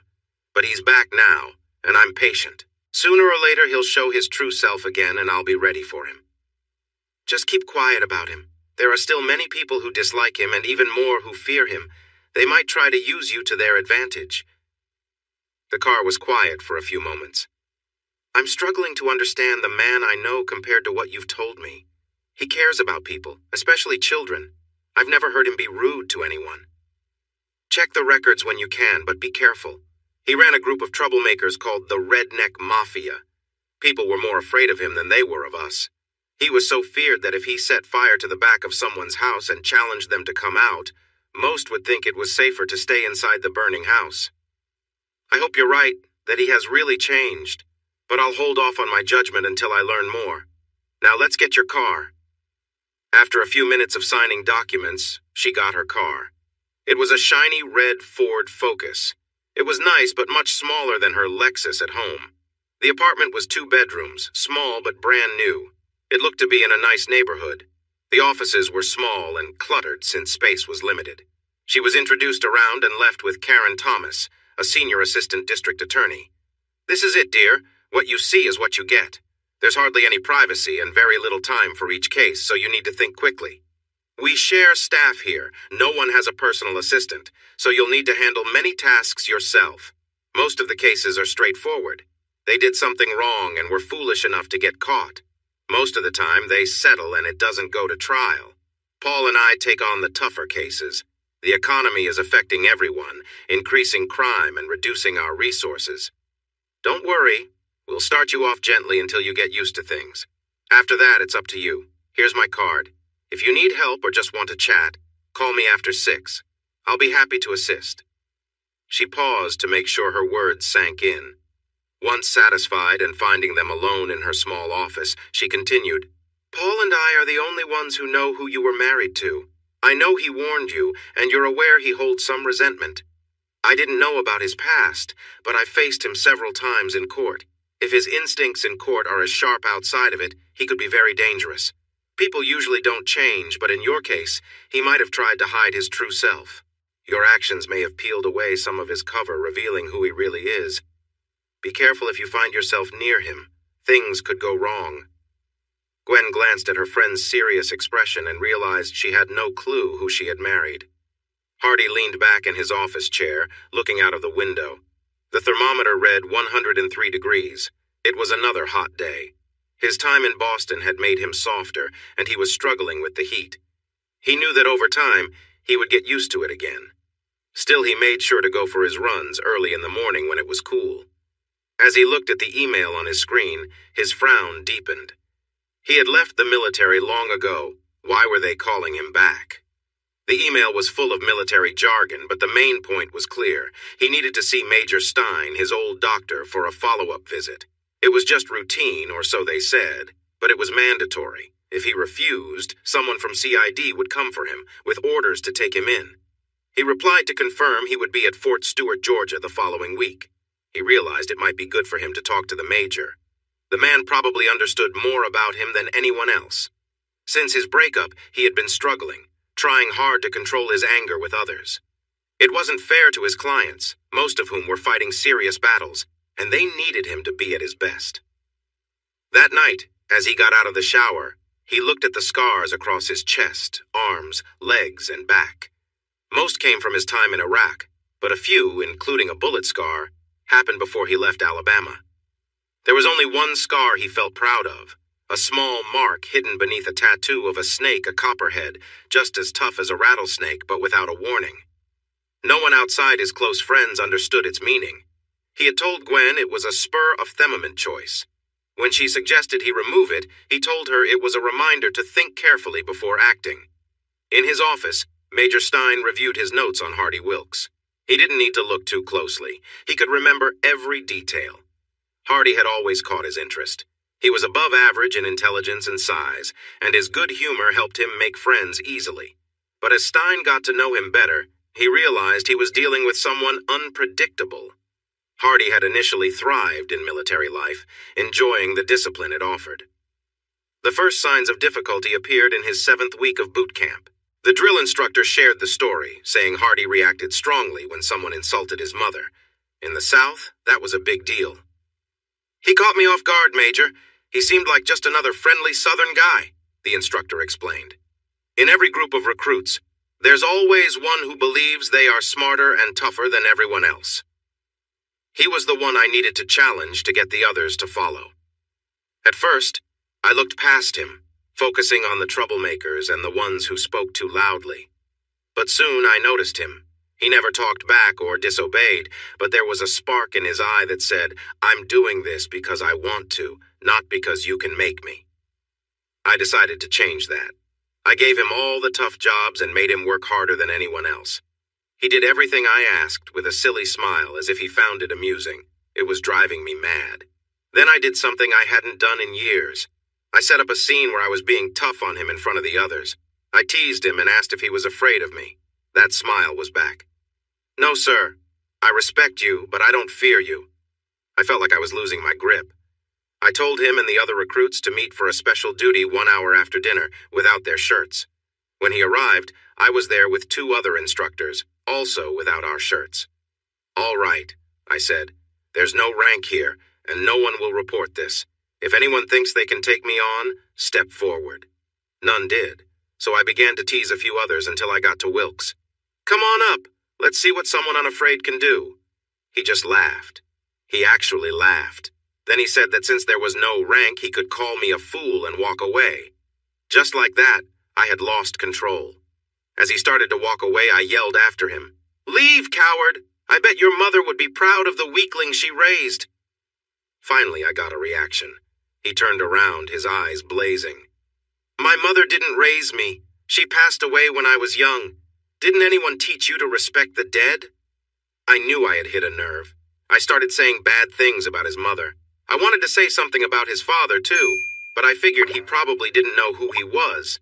I could see my words were getting to him. He seemed really angry, and just as I prepared for him to rush at me, he smiled again. Then he calmly walked up close, looked me right in the eye. I'll never forget what he said. "If you want to send a message to someone before this starts, now's the time. In about 30 seconds, I'm going to start hitting you, and I won't stop." Now, I've been in tough situations before, and I had trained others in close combat, so I know how to fight. But there was no doubt in my mind that if the other instructors and recruits hadn't been there, I would have been in serious trouble. I managed to land a few good hits, but he had skills I never expected, and he didn't stop, even when I did. It took 7 people to pull him off me. I lost 2 teeth, had 7 broken ribs, a cracked femur, and 2 broken toes. Goodness, Doc, he even bit me. I needed 4 stitches to close it up. He broke the nose of one drill instructor and managed to hit the other a few times before the recruits held him down by laying on top of him. The other drill instructor got us to the infirmary. The recruits said they had to keep him down for 45 minutes before he calmed down. Of course, everything got chaotic after that. You can't hide that many injuries, and word spread quickly. He would have been kicked out, and I would have been sent home, but he stepped up and told the commanding officer it was just an advanced training exercise for the recruits that got a bit out of control. He knew it was not true, but it worked, so he went along with it. He also made sure Hardy was sent to long-range recon school, which is known to be very tough. I don't know what happened to him after that. The major knew. Hardy was at the top of his class in recon training, went on 1 tour in Iraq, earning 2 Purple Hearts and facing 3 reprimands. After a year training others back home, he went back to active duty. He was in the middle of his 2nd tour when the incident occurred. He remembered the reports, including the interview with the lieutenant in charge. "We were trapped in a small valley and never saw it coming. The enemy was positioned on a hill and had a clear shot. We had only a small opening to move. I had already lost 2 men and 3 were injured. Every time one of us tried to move, they hit us. The injured needed help, but our communication system was down. They later explained it was due to an unusual weather condition. I was really worried when a voice I had never heard before came close to me. "Wow, Lieutenant, what kind of trouble have you gotten into?" I was startled. This person seemed to appear out of nowhere. He was tall and slim with gray eyes and a strange smile. "How did you get here?" "Just like you, but I was quieter. They are trying to surround you, but the first 2 they sent out didn't make it. Stay calm. This might take some time." And just like that, he was gone, leaving his backpack and rifle. I watched him for a while, and it felt like he vanished. About an hour later, I thought he had really left. But then gunfire erupted from a cave, along with a lot of yelling and what sounded like an animal growling. It quieted down after about 10 minutes, except for what seemed like a child screaming.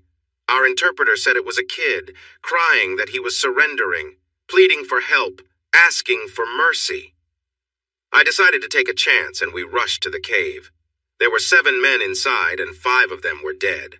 One survivor was a boy. We found out later that he was 15, curled up in a small space at the back of the cave, begging for mercy.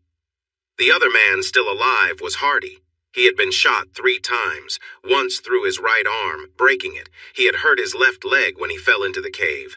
Later, he said it was deeper than he expected. He had been cut twice and still had a weapon hanging from his back.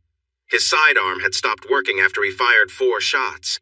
He managed to take down 3 people before it jammed and then used his knife. One person was stabbed in the heart, but another fought back fiercely. That person was wounded multiple times. The young man had panicked. It was his first time in a fight. What scared him most was that, despite his injury, Hardy was dragging himself toward the boy with his knife still in hand. It was clear he meant to harm the boy as soon as he got close enough. The medic had to give him 2 doses of pain relief to calm him down. He was swinging the knife around, and it took a while for him to realize we were not his enemies. While we waited for the helicopter, we followed his trail and found 5 more men who were no longer alive, all with similar wounds. Later, we learned one of the men he attacked was the son of a Taliban leader, and the boy was his grandson. Things got so tense for those with light hair that they even brought in hair dye. We even got some wigs and started leaving bits of them around while on patrol just to confuse them. Of course, he was back home by then. You hear all sorts of stories while you're over there, but I never thought they were real until that moment. He was one of those guys they sent out alone with orders to cause as much trouble as he could. I wonder how many others following his path are now facing their consequences. He was the toughest man I ever met. The major remembered when he first treated him. The idea of PTSD was becoming more recognized, and the military was understandably concerned. They wanted to assess him fully before he went back to civilian life. He had read the initial report, and it seemed the man should have been removed from duty due to previous issues. When he finally met him, he was surprised. The man seemed relaxed and cheerful with a friendly smile. It took a while to understand more about his thoughts and beliefs. It wasn't until they talked about his childhood that he began to see a deeper side. The smile faded as he recalled harder times. He recounted his past clearly. I was 12, my sister was 11. My dad was often in trouble, always getting arrested for small crimes. Eventually he got caught for stealing cars. His lawyer said he was likely going to prison but would try to get him a shorter sentence. The lawyer said he could lower the bail, but it would take some time. In the end, our grandfather paid the bail. Mom and the lawyer planned to get him out the next day, but he decided to surprise Mom by coming home early. When we got home from school, he was sitting in his truck. He got out and welcomed us, leading us to the vehicle. I remember seeing some stains on his shirt. Kiddos, we're going to sit here for a while. I have something important to tell you. I love you both very much. I'm going away for a long time, Hardy. I need you to be strong and look after your sister. Make sure she is safe. Promise me. I promised. He then turned to my sister. Sissy, you will grow up to be just as beautiful as your mom. Find a good person to love and cherish them, and promise me on your honor that you will always be true to him. You may not understand now, but you will later. He hugged us tightly, tears in his eyes. It was the first and only time I saw him cry. In the distance, we heard sirens, and soon, several sheriff cars arrived. The first officer was Will Rob Williams. Back then, he was just a deputy, but later he became sheriff. He knew our family well. His daughter was a year behind Sissy, and my mom babysat for them. I was surprised to see him with his weapon drawn. Jimmy, step away from the kids. He stood up calmly, arms outstretched. Will Rob, I don't have a weapon. It's lying in the bedroom. I called you. I'm ready to cooperate. Just don't frighten my kids any more than necessary. He offered his hands to be restrained. Will Rob cuffed him and led him to the patrol car, unknowingly with me following closely behind. He had found 2 people together, and in a moment of distress, he grabbed an old gun and lashed out. I fell into shock.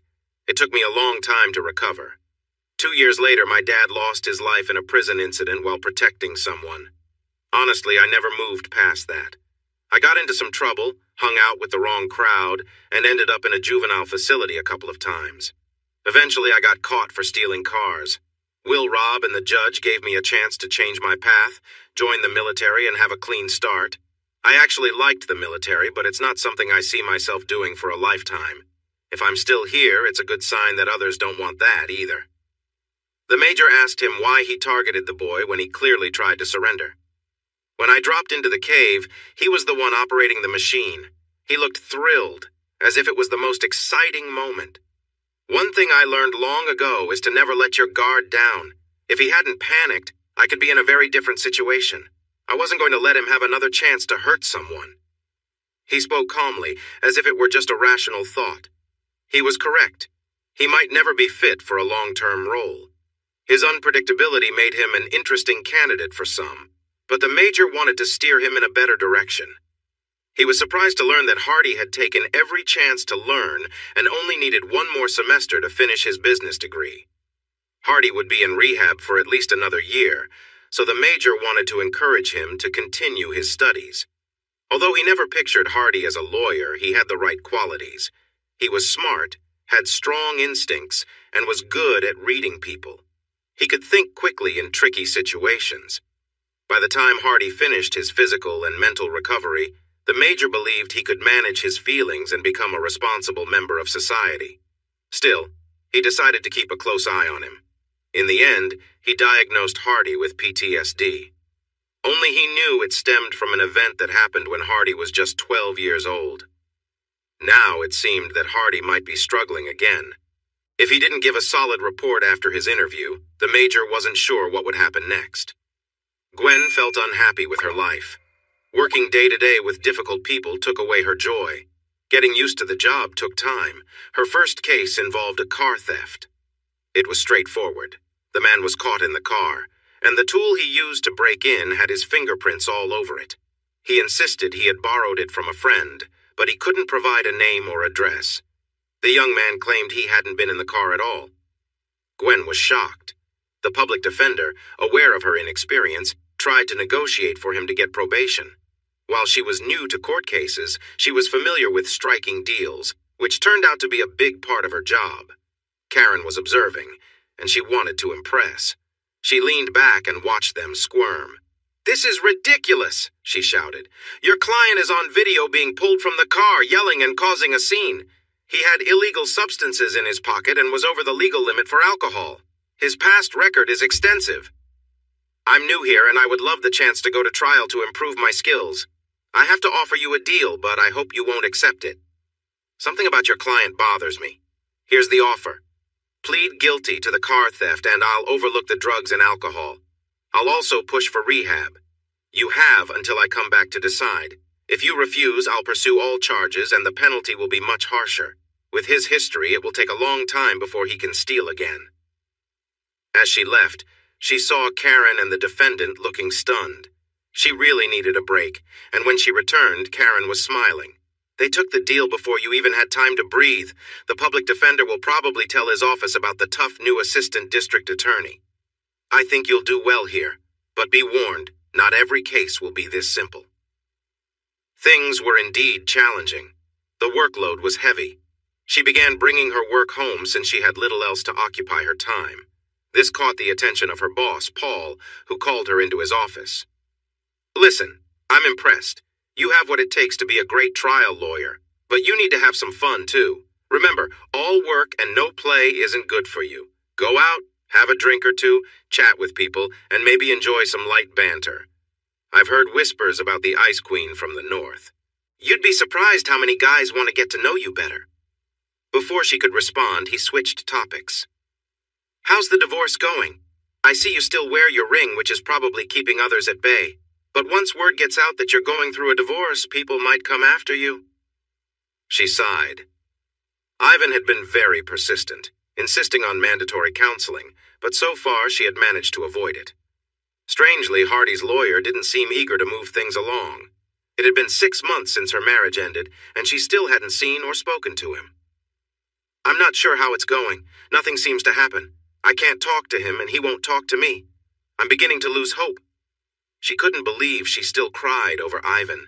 It was hardest at night when she turned over, expecting him to be there to hold her and kiss her goodbye in the morning, only to find herself alone. On Fridays, she went out for drinks with Karen and some friends from work, or caught a movie with a couple of female friends, but that was about all she did. She joined a gym to help manage her stress. The loneliness was tough on her, and she would have given anything to see Hardy again. Then one day, she received an unexpected surprise. A small man, looking to be in his late 60s or 70s, and a tall woman, maybe in her mid-40s, came to visit her at her apartment. She didn't recognize them, but once they introduced themselves, she quickly welcomed them inside. "You might not remember us, but we were at your wedding. I'm Joshua Hardy. Hardy Wilkes is my grandson. This is my niece, Hildy Baker. If it's all right, we'd like to spend some time with you." She led them to the living room and asked if they wanted any drinks. Hildy asked for iced tea, but frowned when Gwen said all she had was unsweetened. Gwen was still getting used to the sweet tea that many Southerners enjoyed. Joshua asked for a beer. They both enjoyed a St. Pauli girl, which was one of Gwen's favorite kinds. After a sip, the elderly man spoke up. "We came to talk about Hardy. He's not doing well at all. He's been seeing a therapist from his time in the service and won't say much about it. He's quite on edge, and the entire family is being very careful around him. You know all too well how he can react when he's upset. We need your help." Tears filled her eyes again. She couldn't hold them back. "I want to help you, but he really doesn't want to see me. He made that very clear. Still, I will do whatever you ask." Joshua cleared his throat. "He still cares for you. I know he keeps a picture of you on his dresser. He says it reminds him of his mistakes, but I think he struggles with that.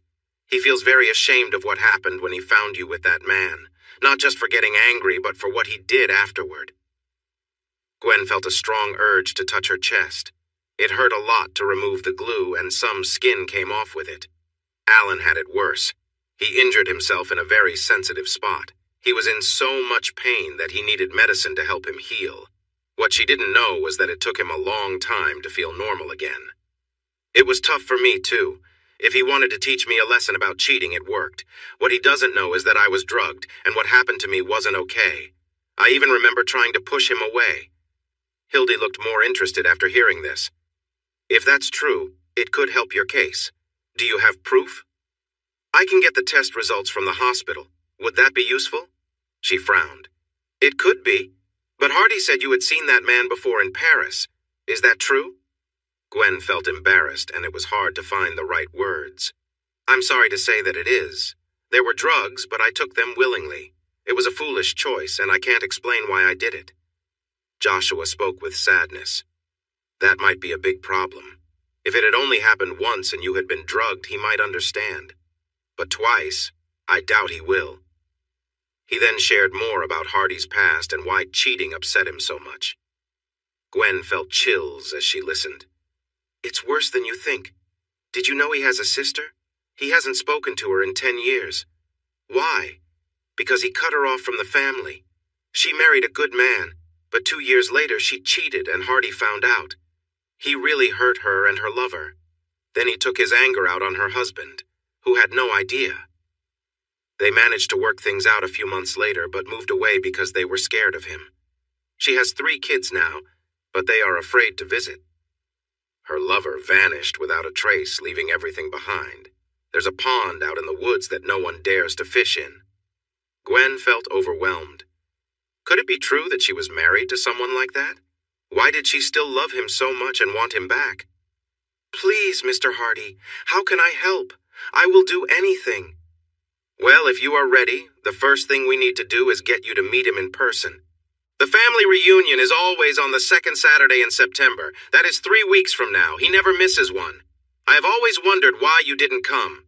Anyway, be there and we will make sure you can meet him while we keep an eye on things, just in case it gets tense.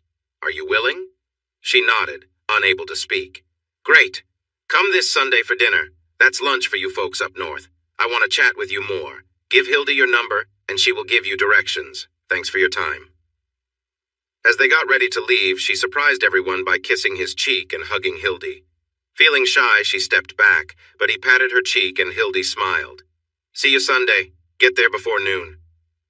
She watched as they drove away in an older pickup, feeling hope for the first time in months. Hardy felt restless and on edge. His meeting with Major Stein was tough, but he was surprised when he set up regular appointments every 2 weeks. He recommended a medicine to help him relax. He hated taking it, as it felt like admitting he was losing control. But it actually seemed to work. Crystal coming home also brightened him up, but he knew she had her own reasons, so he spent limited time with her. He didn't want to give her false hope. He just wasn't looking for a relationship right now. She understood, but still made it clear she was around if he needed her. Working on cases kept him busy. Greg let him choose the cases he thought were worth his time. There were plenty since his services were in high demand, especially if they were free. Most cases involved people in difficult situations. Some were guilty, but there were reasons behind their actions. He aimed to help the innocent and make sure the guilty were treated fairly. His good name was spreading, and he began to receive job offers from top firms across the country. Greg checked in with him almost every week. He knew Greg wanted to talk about his daughter, but every time the topic came up, Hardy changed the subject and hung up. Unbeknownst to Hardy, Greg was keeping a close eye on his daughter and felt good about what he saw. Paul had nice things to say about her, but worried about her well-being. All she does is work and stay home, and often she brings her work with her. Her drug tests are all clear. She hardly goes out, as far as I know. How unhealthy is that for her? He still spoke to her once a week, and the conversations were always similar. She would discuss a case in vague terms and seek his advice. Then she would ask if Ivan had news for her. The answer was always the same. He was still working on it. What he didn't tell her was that he had a little talk with Hardy's lawyer, suggesting he take his time with the legal motions. The man was surprised that someone as important as Greg would suggest he not look out for his client.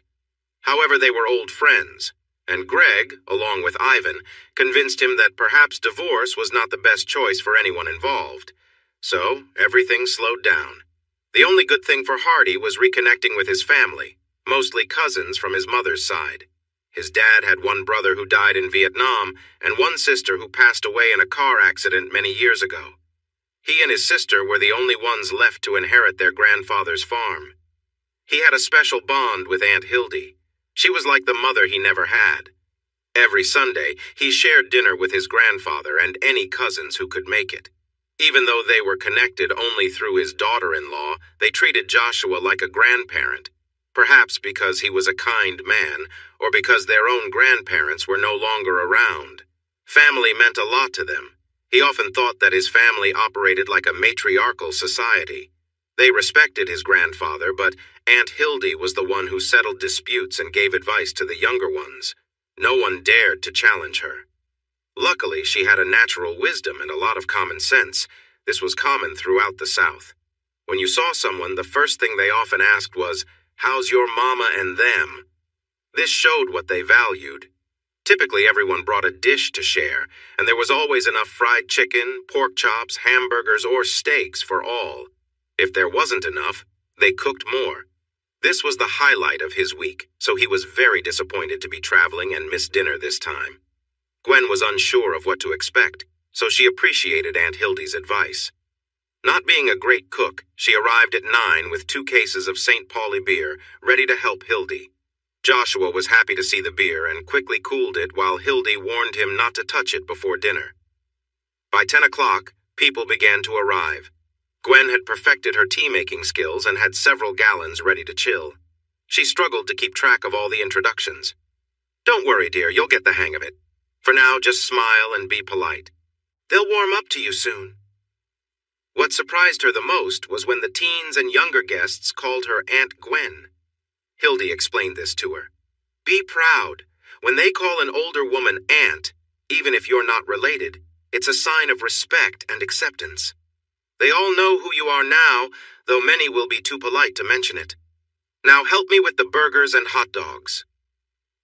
It turned out to be the most enjoyable afternoon she had experienced since moving south. After the meal, she found herself surrounded by women of all ages, from teens in their 20s to some in their late 50s. They sat in the shade of an oak grove while the men went off to play horseshoes and enjoy drinks. The questions came quickly. Was she really a lawyer?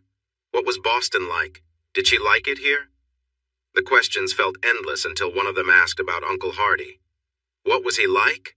To the younger ones, he was like a legend, a war hero married to a woman from Boston known for helping others. She chose her words carefully. He's the best man I've ever known, kind and thoughtful, a true gentleman. One girl pressed her. If he's so great, why are you not together anymore? I hear stories. You're in Birmingham and he's up here. I heard he hurt you. Tears started to form, but she held them back. He didn't hurt me badly. He once hit me because he thought he had to.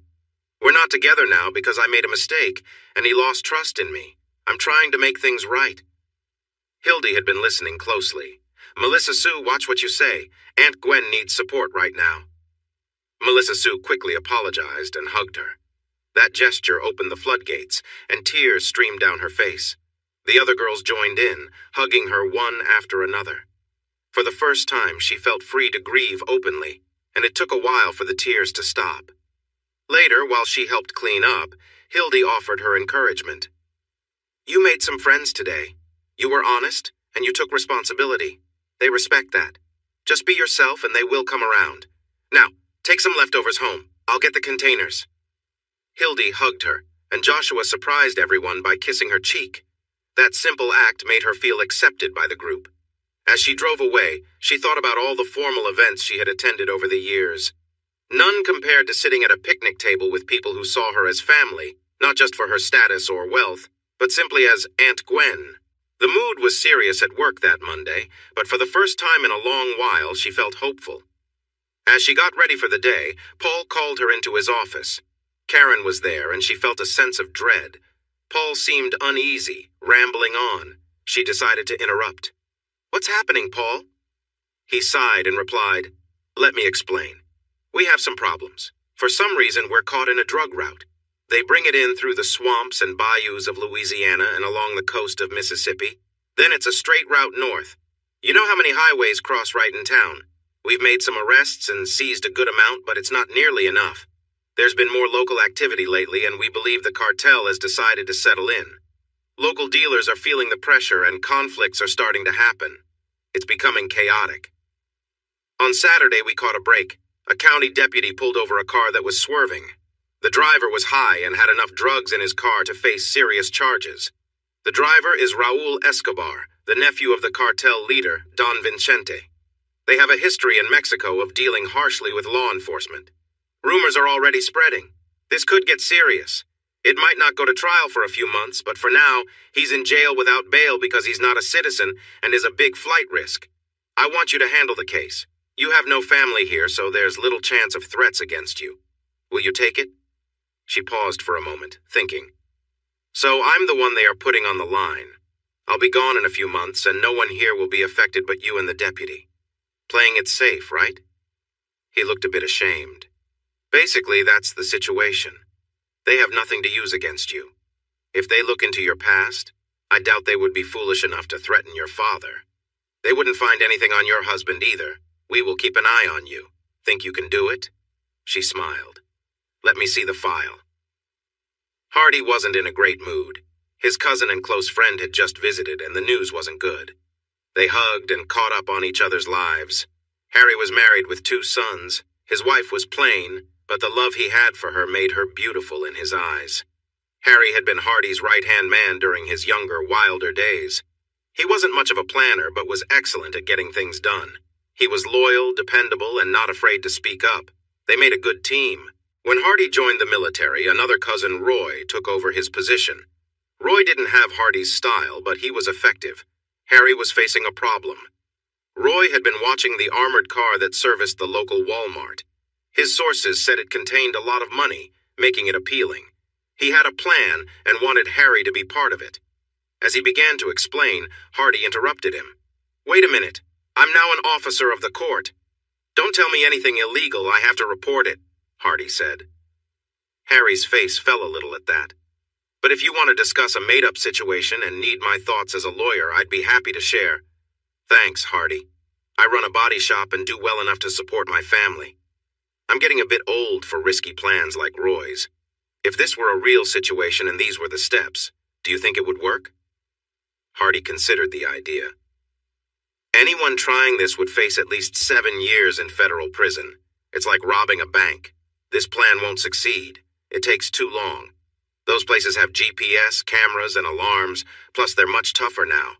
If someone attempted this, they would need to be in and out in under 10 minutes, including taking care of the guards and getting away with the money. That's just not possible. Tell whoever thought of these plans to forget it and choose an easier target." "Thanks, Hardy. I appreciate it." They shook hands and Hardy handed Harry some cards. "Here, give these to any of the cousins if they run into trouble. Tell them to say I'm their lawyer and nothing more until I arrive, understand?" Harry decided against the job after hearing Hardy's advice. But Roy convinced 3 younger cousins to go ahead anyway. They were caught within an hour. Hardy managed to get them to admit guilt since they wouldn't turn on each other, claiming it was their own idea. Each received 7 to 10 years in federal prison. Roy was upset and sent a message to Hardy, telling him to stay out of his business. Hardy replied that Roy needed to stop making plans that led to trouble for the younger ones. Worried, Roy felt his crew was starting to doubt him. Things were not progressing well for him. A new competitor was appearing, his earnings were down, and he saw no good outcome ahead. On top of that, he felt Hardy was working against him. I need to teach Hardy a lesson, but if I harm Hildy or Joshua, the cousins not involved might retaliate. I wish I had some leverage. Ronnie Wilkes, his enforcer, lacked cleverness but made up for it with size and strength. He never liked Hardy because Hardy didn't seem afraid of him. Well, cousin, there's always his ex. They're not together anymore, but you know how Hardy feels about people crossing him. Roy scoffed. I'm not going all the way to Yankee Land for that. I need something closer. Ronnie grinned. You don't have to. She's an assistant district attorney right here in Jefferson County. Cousin Bertie told me, but I promised not to share it with anyone. She's going by her maiden name, Canaday. If we visit her, he might get the idea. Harry was listening and shared his thoughts. I think that's probably the worst idea you've ever had, Roy. They didn't call him hard-ass because he's easygoing. This could backfire and make you look foolish. Ronnie chuckled dismissively. He's old news. A lawyer? How tough can he be? I bet he's soft and can't even walk up the courthouse steps without gasping for breath. Harry actually laughed. Keep thinking that. I'll make sure to remember it. I've seen him. He's tougher than you think. But you'll find out soon enough. Don't blame me when this plan goes wrong. I'll be the one saying I told you so. He walked away, still chuckling. They kept an eye on her. She had a routine, always getting home around 6 and rarely going out. He couldn't believe how easily she let them in. They only needed to say they were cousins with a message from Hardy, and she invited them in without hesitation. Gwen was uneasy about the two men, but when they said their names and mentioned Hardy, she unlocked the door and welcomed them. It happened so quickly that she didn't have time to react. The larger man pulled her and restrained her to a kitchen chair, putting something in her mouth to keep her quiet. The older man took a seat across from her. Listen, I need some promises from your husband, and then we'll leave quietly. If he puts up any fight, things could get rough for you. I'll let Ronnie get to know you better if it comes to that. If I take the gag off, will you promise not to scream? I need you to talk so Hardy knows I'm really here with you. Understand? Now I'm going to call him. Just sit tight. She nodded. When the gag came off, she smiled, which made Roy uneasy. You know who my husband is, and you think this is a good idea? I hope he lets me watch when he finds you. And if you think I can call him, you're mistaken. I don't have any of his numbers. With more confidence than he felt, he assured her not to worry. He had the number. I'll put it on speaker so he can hear us. The phone rang 3 times. Hardy Wilkes. Hardy, this is Roy. I heard you've been getting into my business. I don't like that. I have someone here who wants to say hi. He held the phone up to her. Looking right at him, she spoke. Hardy, dear, I want you to teach them a lesson. Roy snatched the phone back. That's right. I'm here with your wife. We don't want this to get messy, do we? Why would it get messy, Roy? Great minds think alike. I heard you wanted to talk and came by your place. You have a lovely family.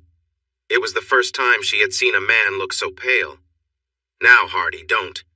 Hardy interrupted him. Your wife makes delicious pie. I have a little surprise for you. Your daughter June is here with me, playing on the front porch. I had to come outside to get a good signal. She's quite lively for a 6-year-old. Here, June, tell your dad what I brought you. A child's cheerful voice chimed in. Daddy, guess what? Uncle Hardy brought us tickets to Six Flags. They have rides and everything. He says we're going this weekend. Isn't he the best? Are you coming home soon, Daddy? That's enough, June.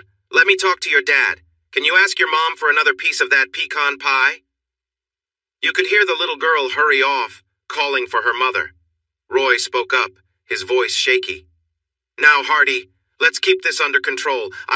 Just be quiet, Roy. You need to spend more time with your family. Kids like June can grow up fast, and your oldest daughter, she's probably charming everyone. Be careful and pay attention.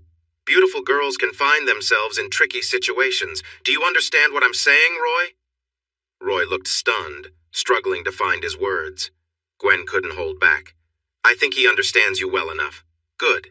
Now it's time for you to go back to your family. You're going to Six Flags this weekend, 3 days and 2 nights, all covered. A client gave me the tickets as a bonus, and I don't have anyone to take with me.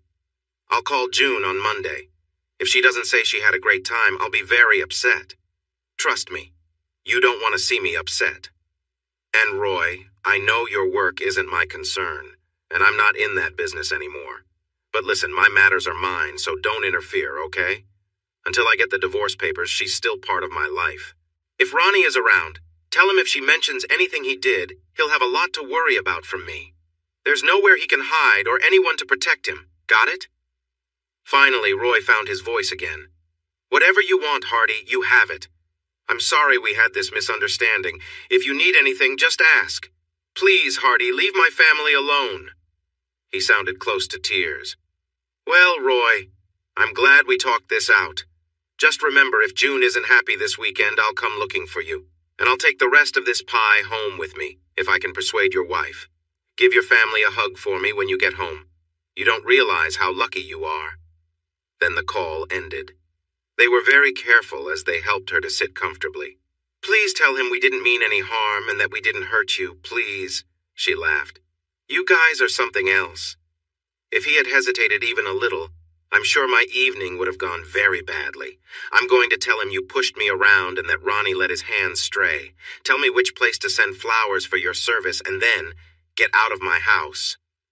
They rushed out the door. She leaned against it.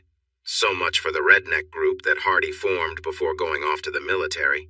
He still loves me. He stood up for me and even scared a whole family. I got to hear from him. Overall, it was a good day. 6 months ago, that thought would have filled her with fear. She went to bed and slept soundly. She changed her clothes several times for the reunion. Hildy said they would be outside most of the day, so she should wear something light and comfortable. She finally chose a simple white top and green shorts. It seemed just right. Her hair and makeup were trickier. Since they would be outside, she kept her makeup light and styled her hair in a way that looked casual yet took effort. She found that she liked having shorter hair. It was much easier to manage than before. She practiced what she wanted to say if she got a chance to speak to him. They were cooking pigs, chickens, and even a big piece of beef. 4 cookers were busy when she arrived, and the smell was amazing. Joshua was looking for her. Hopefully he was happy to see her, but maybe it was the 5 cases of beer. St. Pauli, of course. She had introduced him to it, and he almost caused a stir when he said it was better than Bud. Hildy pulled her in, handed her an apron, and sent her to the kitchen. A chorus of "Hey, Aunt Gwen" greeted her, many of whom she was sure she had never met. They put her on the slaw line, and for 90 minutes she processed cabbage. The men were setting up tables and bringing out the side dishes. She kept looking for Hardy. Hildy noticed. Relax, he's coming. One of the cousins had a little trouble and he had to go help out. He'll be here soon. Why not freshen up? This kitchen isn't doing your hair any favors. So much for the simple look she aimed for. She finally gave up, combed her damp hair into a quick ponytail, and hoped for the best. Finally, they gathered for the blessing. You always have a blessing at these gatherings, whether you believe or not. A few cousins played in a band. They had set up a stage and handed the microphone to Hildy. I'm going to do my Minnie Pearl impression. Howdy! Her voice echoed off the hills. A chorus of howdy came back to her. She acted disappointed. Y'all forget, I'm related to you. I know you can get louder than that. We're not eating until I'm satisfied. Hello, everyone. They likely heard her greeting in the next town. That's much better. Thank you all for coming. Family is truly the best. Before we start eating, please make sure to thank the cooks. Some of them have been working for hours. And let's also thank the ladies for the delicious side dishes and lovely desserts. Now let's take a moment to remember those who can't be here and those who will never return. Keep them in your hearts. After a brief silence, she continued. God, thank you for our friends and family. We wouldn't be whole without them. Welcome to the new members of our family, and may the departed be close to you. Help those who are lost find their way home. Help those who are apart reunite with each other. Guide us to be better people.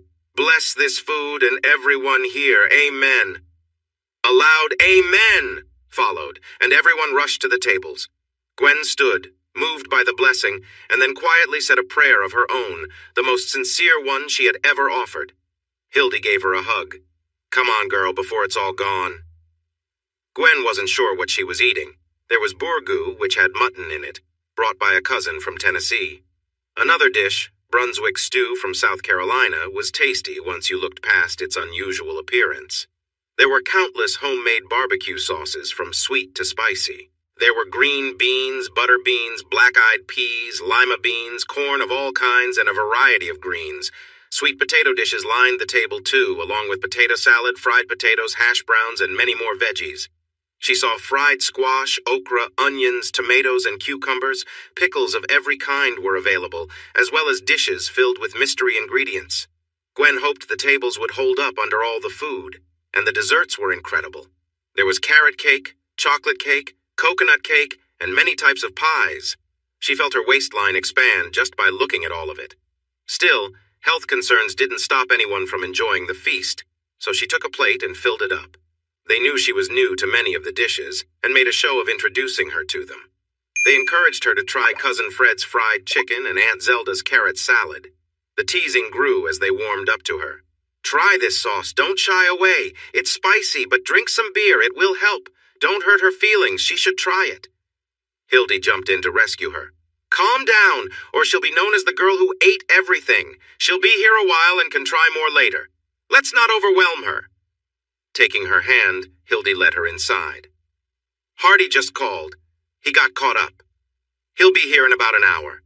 Why don't you make him a plate of his favorite food and put it away for him? That way you'll have a chance to chat when he arrives. Come on, I'll help you." They ended up preparing 3 plates, one with meats, one with vegetables, and one with dessert. Hildy smiled. Maybe the saying about love and food is true. Give him this and he'll be so full he won't be able to run and so happy he won't complain. Well, not too much, I hope. Gwen smiled too. She loosened the belt on her shorts. They had elastic, so she thought they would stay up. It was a choice she soon wished she hadn't made. An hour passed, but there was still no sign of Hardy. He called Hildy to say he didn't think he could get the cousin out in time to come over. Hildy insisted he stop by, if only for the food she had saved for him. He promised he would, but said it would be at least 2 more hours. The older folks rested, satisfied from the meal and family time.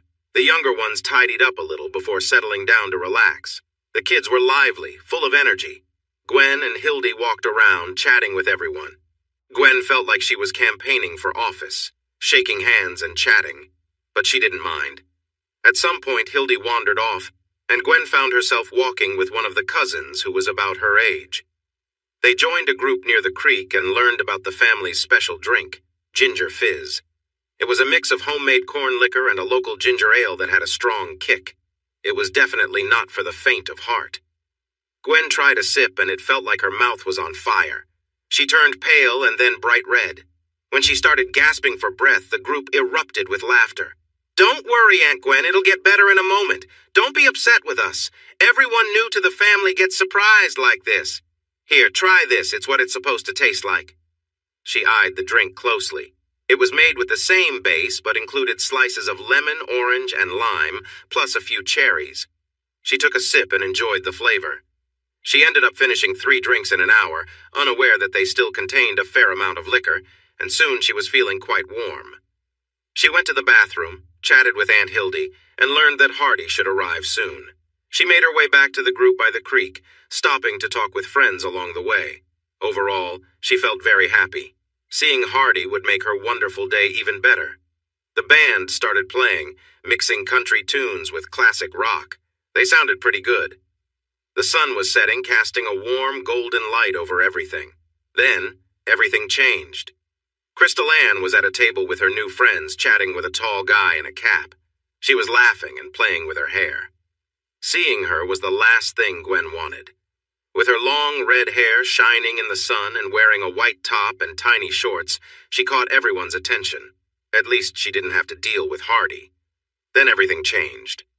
Crystal playfully knocked the cap off a guy, revealing his shaggy light blonde hair, which she affectionately ruffled.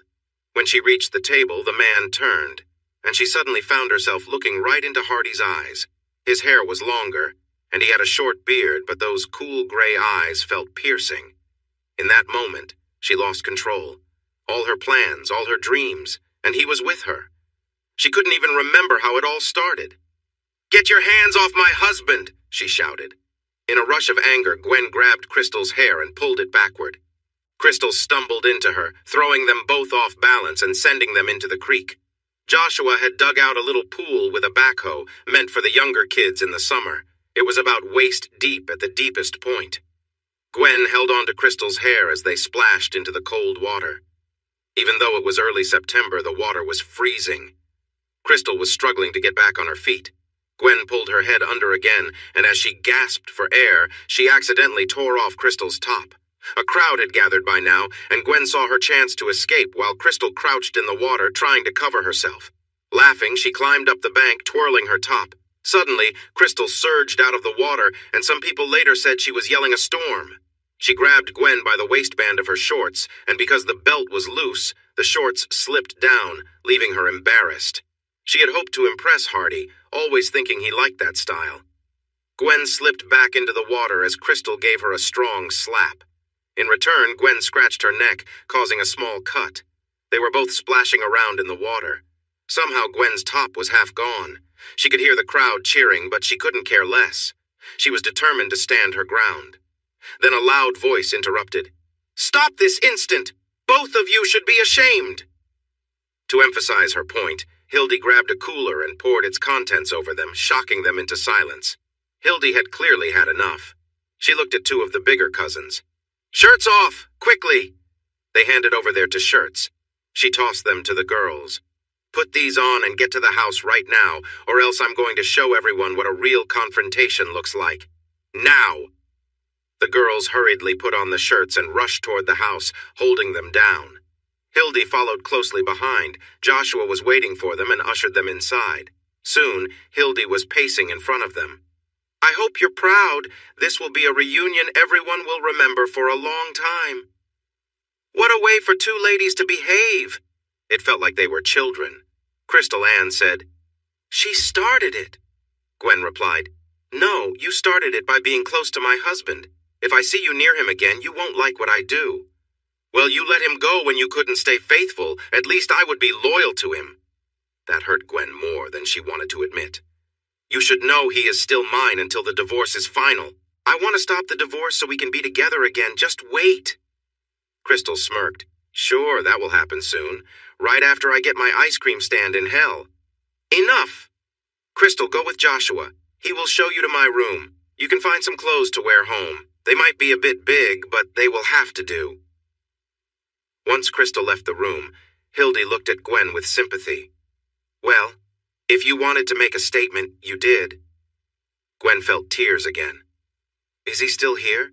Do you think he will listen to my apology?" "Sorry, dear, he's gone. You two really embarrassed him, and I didn't think that was possible." She cried, "I've messed up everything. One chance and I lost it. I might as well give up." Hildy comforted her gently. "Don't be so quick to give up.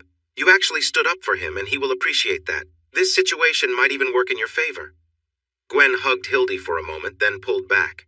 With a small smile, she asked, "So, did I win?" Hildy smiled back. "I'd say it was a tie, but it was quite a show." Gwen let out a laugh. "What would my dad think if he saw me like this? I bet it would surprise him." Hildy looked a bit uneasy. "Sweetie, you should know." She paused and glanced over Gwen's shoulder. "What is it, Aunt Hildy?" Gwen heard someone clear their throat and thought Joshua was back. She turned around. "Daddy?" Yes, there he stood, Greg Canaday, a respected member of the Boston elite, looking stunned at his muddy daughter dressed in an oversized t-shirt.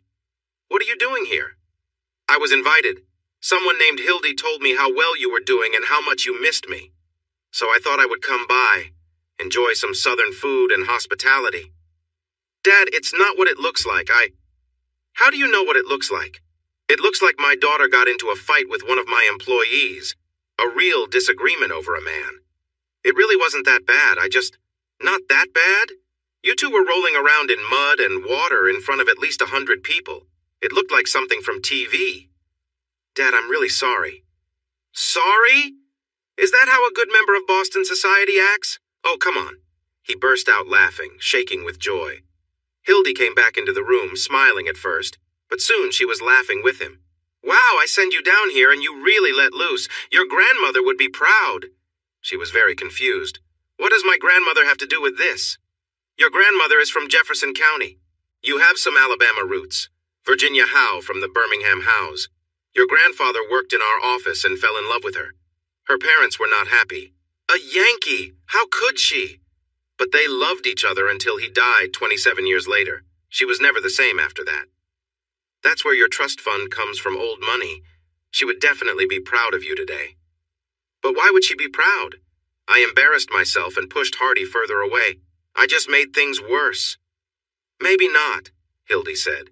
Hardy just called to check on you. He also said if any videos show up, people will pay for it. I can imagine there are a lot of things being deleted right now.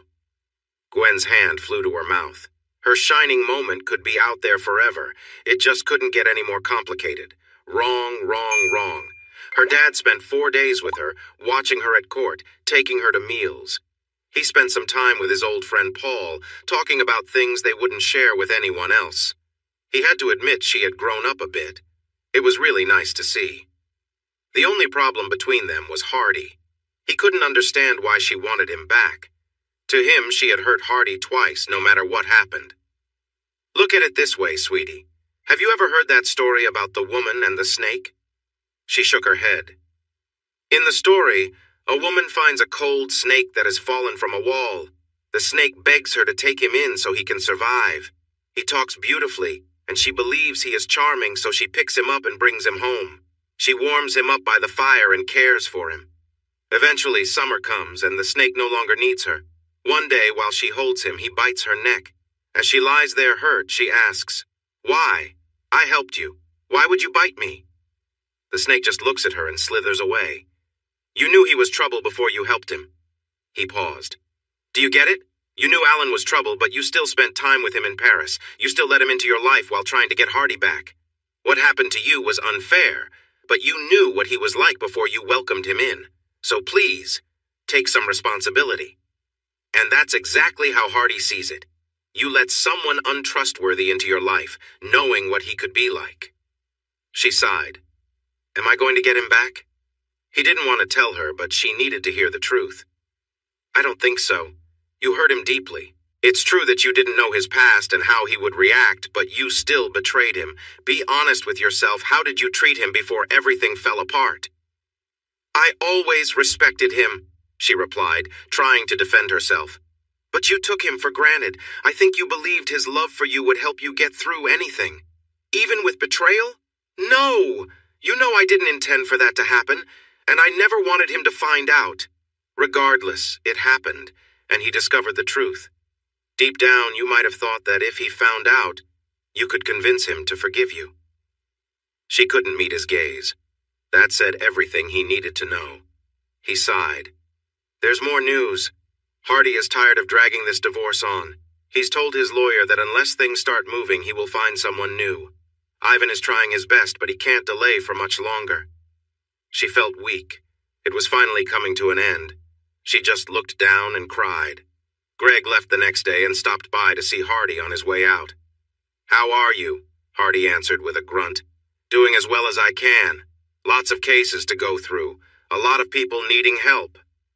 That's not what I meant, and you know it. Are you still moving forward with the divorce? Of course I am. Is there anything that could change your mind? She's really matured over the past 8 months. I believe she cares for you. I still love her. Maybe I always will. But love isn't always enough. I need to trust her, and that trust is broken. It's not just about the betrayal. I feel she was dishonest from the start. She didn't want what I wanted, even when we talked about it, and she agreed. She didn't want to settle down or have kids. The best thing for me is to move on. I still want a family, and time is running out. I understand, but tell me, was all you really wanted just someone to start a family with? In my view, you both began your marriage on misunderstandings. You should have been honest about your past and what you wanted. She should have shared her feelings about starting a family honestly. She made mistakes, but you also have to take some blame. If you both had been truthful, you might never have married and wouldn't be in this situation now. Hardy opened his mouth to respond, but Greg interrupted. Stop! I'm sorry for what I said. You're like family to me. You're the son I never had, and I regret losing you. I shouldn't have brought it up. What I really wanted to discuss is the new case that Gwen is working on. He explained the risks she might face. Paul promised me she'd be safe, but with how busy law enforcement is right now, I'm worried. Could you keep an eye on her? I know you have connections that are really helpful. Gwen mentioned your talk with your cousin Roy. Hardy smiled at the memory. The next week, he received a call from little June, who talked excitedly about everything. Her mother promised him that she would bake him many pies for helping Roy understand how important a happy family is. I'm not stupid. I grew up hearing stories about you. Whenever Roy seems a little distracted, I just say we should bake you a pie, and he perks right up. Thanks. By the way, do you like peaches? Cousin Ronnie was different. He had made some bold claims, and Hardy had seen him boasting in a local hangout that was as hot as an oven, where there was no air conditioning and drinks were served on ice. When Ronnie saw Hardy, he made a mistake. He started bragging about what he would do to him. Hardy slapped him hard and turned to leave, calling back. Come on outside. I won't hit you, but I'll teach you a lesson until you stop talking so much. Ronnie had enough to drink and lost his cool. He charged at Hardy, shouting loudly, I'm going to get you! Hardy didn't seem concerned. He stepped aside and gave Ronnie a light shove as he went by, causing him to fall onto the gravel. Jumping back up, Ronnie was furious. Instead of avoiding him, Hardy moved in and bumped heads with him, catching Ronnie off guard. His nose was hurt, and blood started to flow. Stunned, Ronnie stood there while Hardy took advantage of the moment and began hitting him across the face. Tears formed from the pain. Wow! Someone in the crowd shouted. He's really upset now. This only fueled Ronnie's anger. He had skills, but he was not at Hardy's level. He managed to throw some punches, but Hardy barely reacted. Instead, he focused on hitting Ronnie in places that caused him a lot of discomfort. Eventually, Ronnie couldn't take it anymore. He collapsed onto the gravel, barely conscious. Hardy grabbed him by his shirt, lifting him easily, and pushed him against a truck. You've cried and wet yourself. Should I give you a little punishment, or do we have an agreement?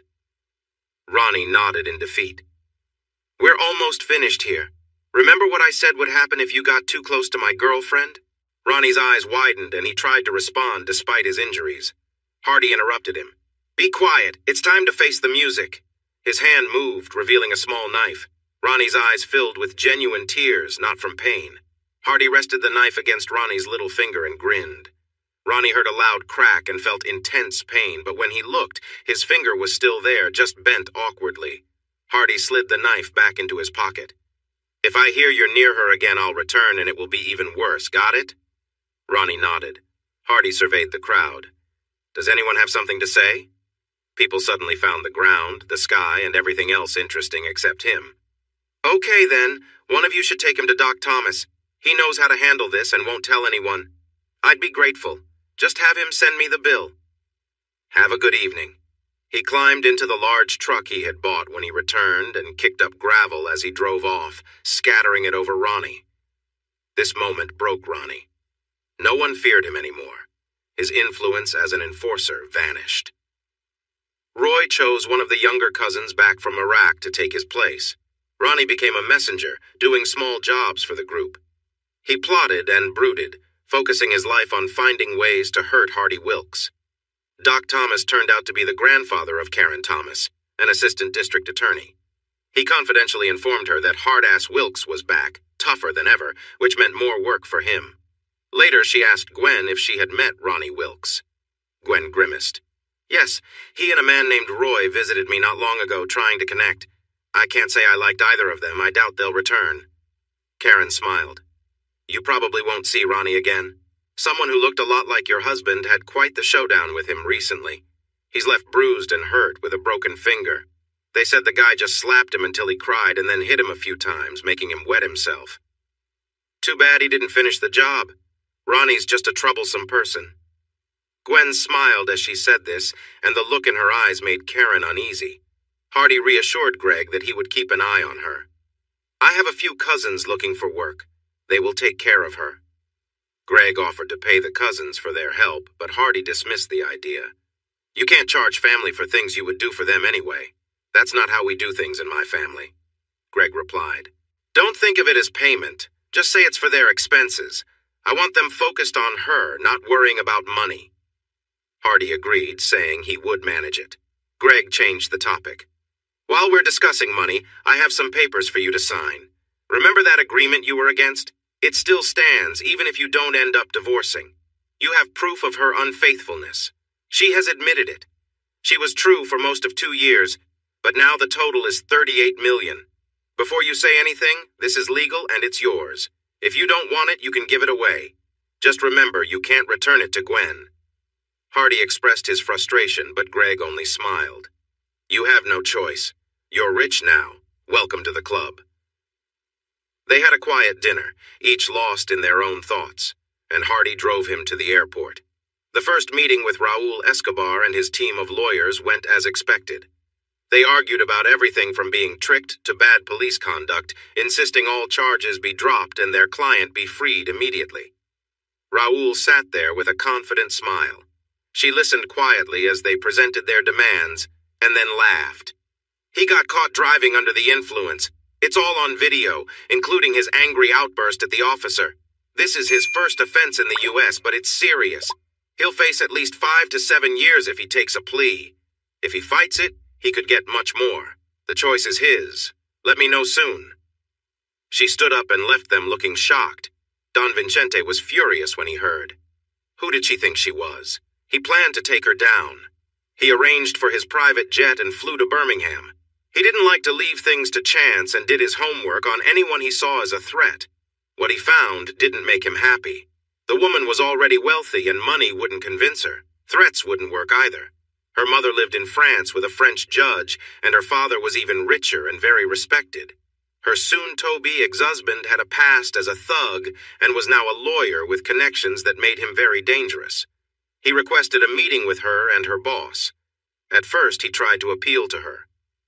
Please, he said using his charm. He was just in the wrong place at the wrong time. He didn't even know there were drugs in the car he borrowed. Let me take care of him and reduce the charges so he can get probation.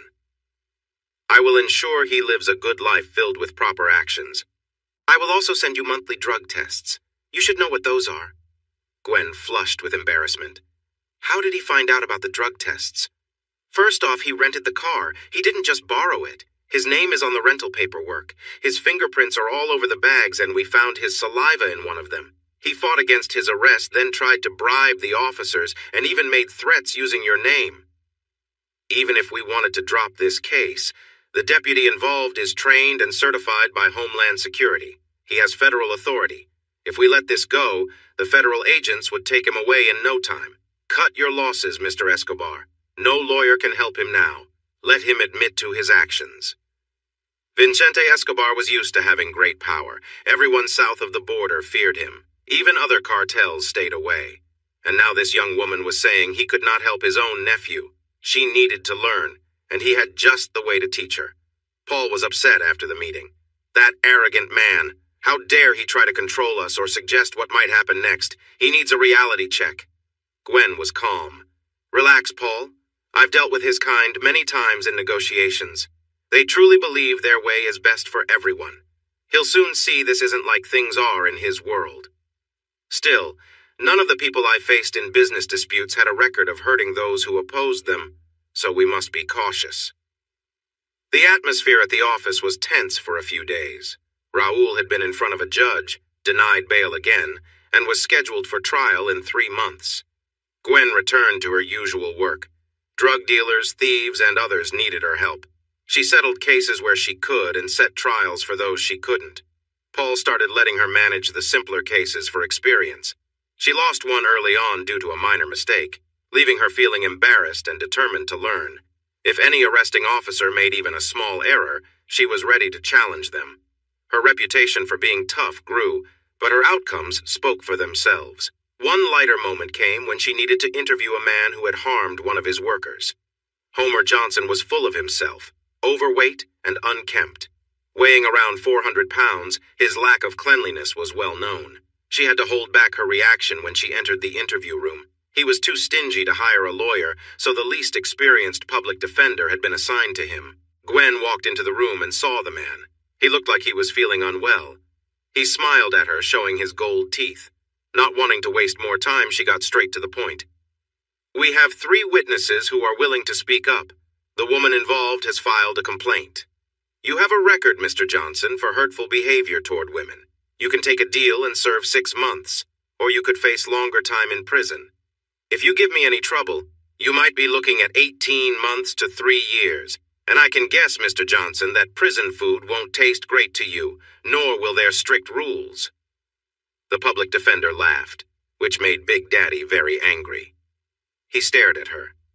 "You're supposed to help me. Get me out of this mess." The young woman shrank back, and then he turned to Gwen.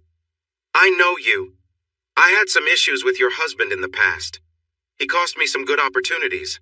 I always thought I'd get back at him." He looked at her in a way that made her uncomfortable. "Maybe I'll take you under my wing. A pretty woman like you could get used to things after a few years. I could make good money before then. What do you think your husband would say about that?" He leaned back, feeling proud of himself. Gwen's sweet smile surprised him. "If your past with my husband was tough, I bet he came out on top. I hear he's a lot stronger now, and trust me, he isn't as easygoing as he used to be. I might just have to share your comments with him. Or maybe I'll forget the deal and deal with you myself. You'd be in for a few rough years, but there will be others who would be happy to find you. Who knows? Maybe you can teach some folks a thing or two when you get out. Good day, Mr. Johnson. I hope you enjoy your new situation." The public defender hurried after her. "He wants the deal and said he was just joking about everything. Tell him it's 1 year now, take it or leave it." She kept walking. "He'll take it." Then she hugged Gwen, catching her by surprise. "Thanks, Aunt Gwen. I learned a lot in there." Gwen was amazed. "Your name is Chapman, right?" "Yes, ma'am. Grandpa Hardy was my great-aunt's brother-in-law. My grandmother on my father's side is a Howe. You're connected to most of the Chapmans, Grants, and Wilsons around here in some way." "It's not just the Wilkes family, you know." "Oh, no," Gwen thought, walking back to her office. "I'm probably related to everyone in the state somehow." Paul caught up with her. "Got a minute?" She smiled. "You're my boss. You think I'd tell you to leave?" He wasn't sure whether to laugh, but he followed her into her office. "Gwen, we have another case for you while we wait for the Escobar trial. This one's a bit complicated. Karen and I are tied up with murder trials, so you're up for this one. Come on, you're holding something back. What makes this one so special?" She didn't like the way he was avoiding the topic. "It involves the 3-strike law. The person charged is Sam Wilkes." "You know I'll do my best, even if it turns out he's linked to my husband, right?"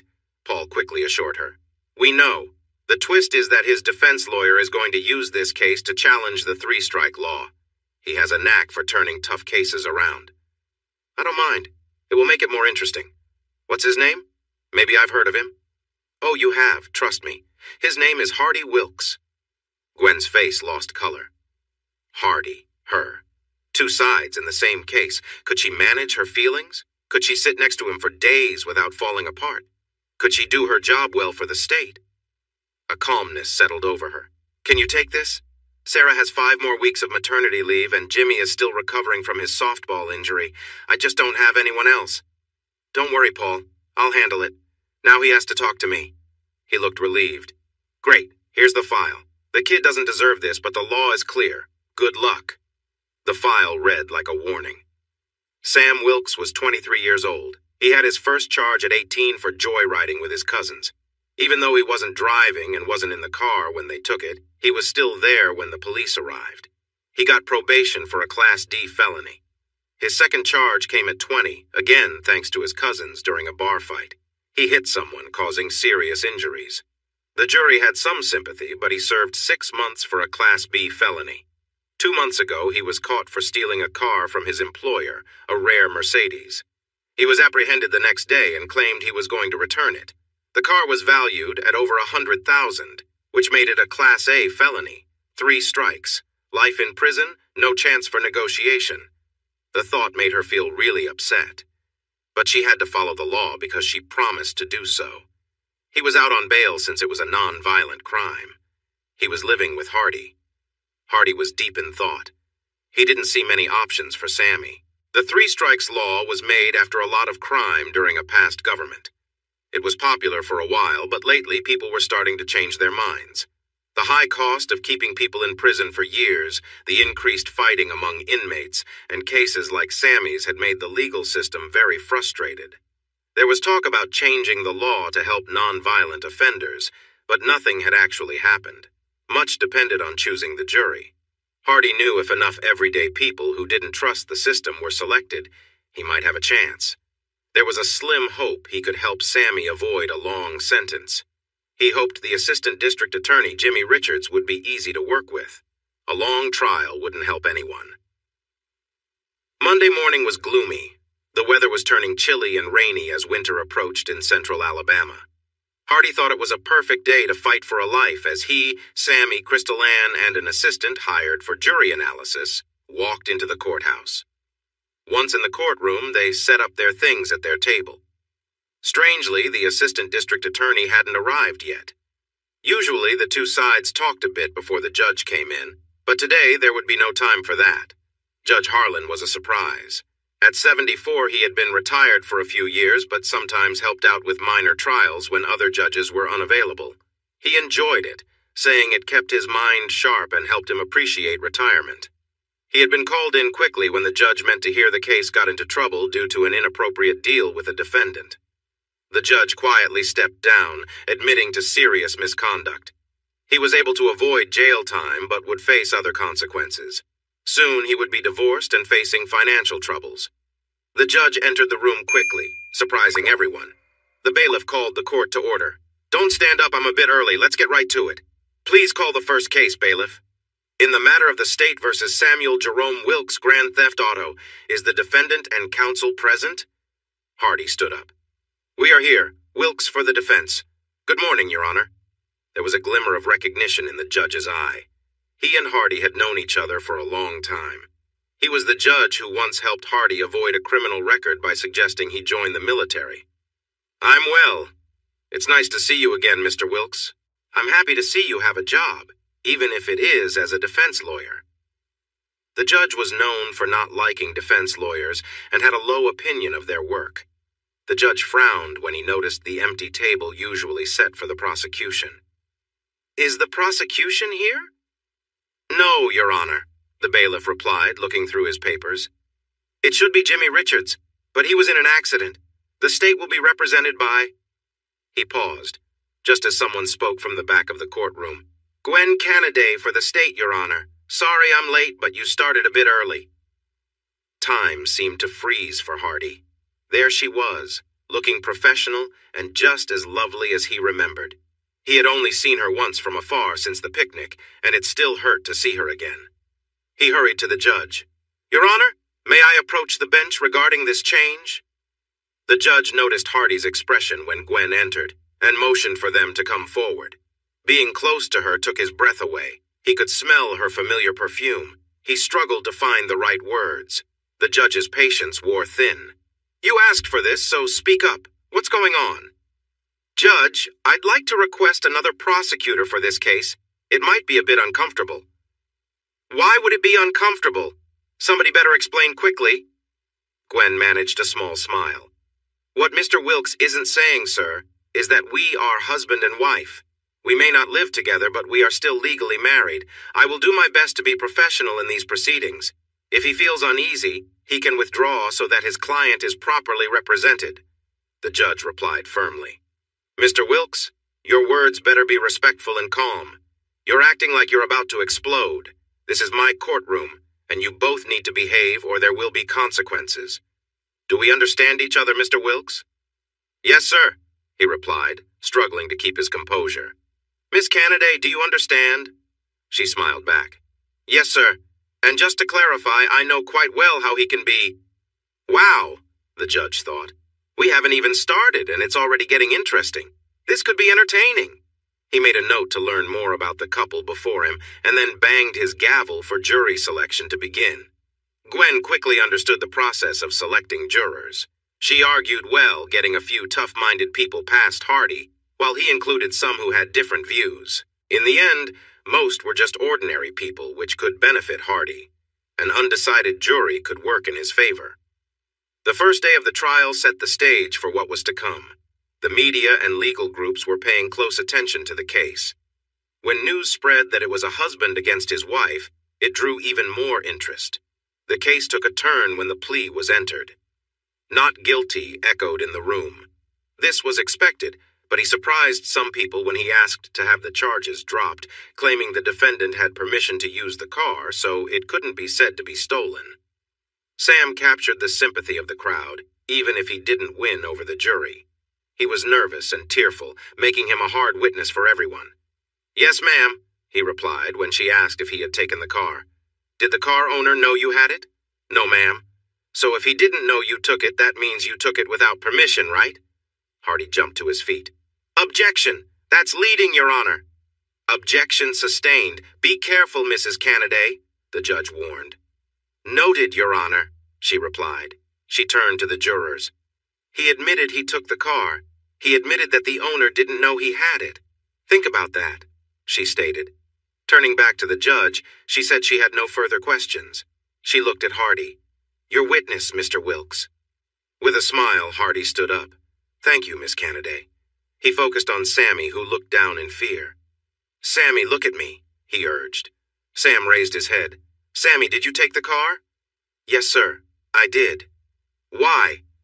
"Because it was dirty. It was such a nice car, a classic. It should have been taken care of and cleaned well."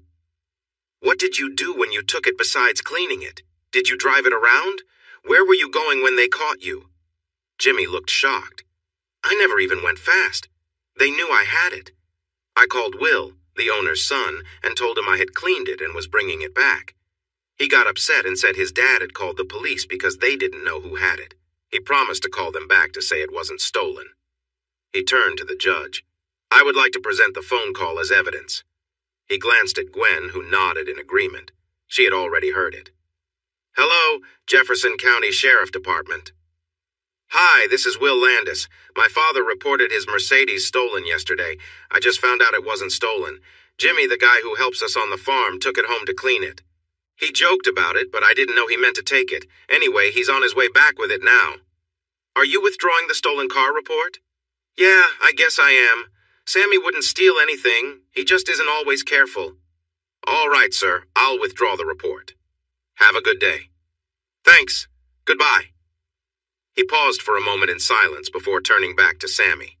"Tell me, how did you get in trouble if they knew you were bringing it back?" "I got stopped right after I talked to Will. Nobody knew it wasn't stolen, and they arrested me. I kept trying to explain, but they didn't listen. Eventually, they told me to be quiet and call my lawyer. So as soon as I got to jail, I called you." "Why did you call me?" He looked surprised by the question. "Because you're my cousin, and I trust you. You're the only lawyer I know." This made a few people in the room smile and chuckle. "No more questions, Your Honor." The judge checked his watch. "It's 3:30. Would you like to stop early and prepare your final statements?" Gwen asked if she could make her final statement first. "I promise it will be short. We might even finish both sides before 5. May I go ahead?" The judge agreed. She stood and walked in front of the jurors. "Ladies and gentlemen, Sammy seems like a nice person. I believe he wouldn't intentionally hurt anyone. No offense to him, but he isn't the most clever person. I think he meant well. He probably never wanted to keep the car. If he had thought it through a bit more, he would have realized his friend Will was joking when he said he could clean the car when it got really dirty." She paused, and the jurors could see she felt sad. "But the truth is, he did take it. Will is only 16. He had no right to make decisions about that car. It belonged to his father, and his father insisted we take action. So we did."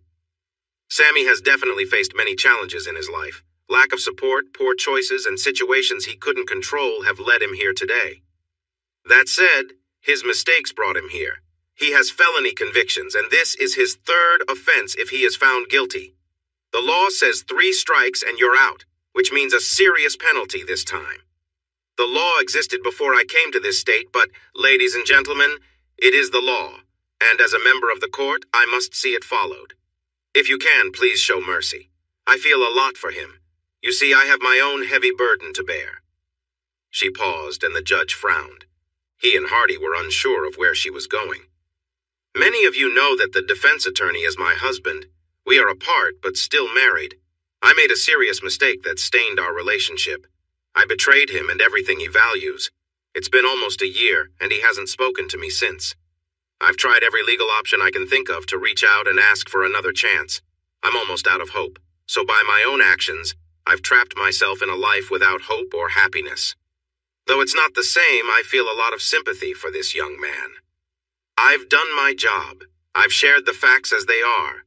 I've explained the main points of the punishment, and the judge will go over the details with you. All I ask is that you find a way to show some mercy for a young man who doesn't deserve to spend his life in prison. Thank you for your service, and may God guide you in your decisions. She looked at the judge as tears ran down her face. Thank you, Your Honor. The prosecution rests. A heavy silence filled the room before the judge brought his gavel down sharply. Miss Canaday, I don't know whether to praise you or criticize you. Don't think I'm overlooking your clever move at the end. That was your one chance. If you try something like that again, there will be consequences. Do you understand? Yes, Your Honor, I apologize. All right then. He glanced at his watch. Court is adjourned until 9 tomorrow morning. Gwen left, not daring to look at Hardy. If she had, she would have seen him sitting with his head in his hands, struggling to hold back tears. Good morning, Your Honor, Counselor. Members of the jury. Yesterday you heard my opponent's emotional closing argument, appealing to facts and feelings. I agree with her on many important points. The three-strike law does not offer true justice. It fits the definition of cruel and unusual punishment. I see how it might apply to a few very dangerous offenders, but sending a 23-year-old away for life for cleaning a car is simply wrong. Look at him, ladies and gentlemen. He is terrified. 12 people he has never seen before now have the power of life or death over him. If he goes to prison, he will hope for miracles the first couple of years. By the 5th year, his spirit will begin to fade, and by the 10th, he could become someone who doesn't even know how to live in the outside world. By then, he would be 33, facing at least 40 more years of this. Yes, he took the car, but he thought he had permission. The teenager was willing to say he led him to believe that he could wash it. He was almost back with the car when he got stopped. If the dad hadn't been so upset about someone driving his prized possession, the charges would likely have been dropped. He's a good kid, not ready to handle adult life. He took the car and admitted it, but this is just a small mistake that has grown too big. Find him guilty of something, but don't ruin the life of someone who is essentially good. Think about the cost. On average, it costs about $30,000 a year to care for a prisoner. As they get older, healthcare costs increase. Sammy will probably live at least 50 more years. That could amount to $1, $2 to $1, $6 million in expenses for punishing him for cleaning a car without permission. Think about all the good things that money could bring, like better roads, new schools, and programs to help people. Does this law make more sense to you now? He turned back to address the judge and jury one last time. With your permission, Your Honor, my opponent made some good points. She may feel trapped, but she is a young woman with a bright future, beautiful and wealthy. She could easily fly to Paris for lunch and be back home for dinner. It wouldn't cost her much more than what it would for one of us to grab a meal at a local diner. Sammy won't have that freedom. When the doors close, his future is set. While she worries about fashion choices, he'll be worrying about surviving each day. That's quite a difference, wouldn't you agree? And if Sammy doesn't end up in prison for life, he'll face his own difficulties. He and I are both serving our own sentences. For him, it involves a stolen vehicle. For me, it involves a woman. We knew these things were beyond our reach, but for a moment, we wanted to hold on, even if it caused us pain. That's our life sentence, remembering the brief happiness of holding something so precious, while knowing deep down it can never truly be ours. Thank you, jury, for your time. I don't envy you the decision you have to make. The defense rests, Your Honor. She thought to herself, if I had $1 for every tear I cried for you, Hardy, I would be rich. No one spoke of her tears as the jury listened to their instructions before leaving the room. 5 hours later, the jury returned with a verdict.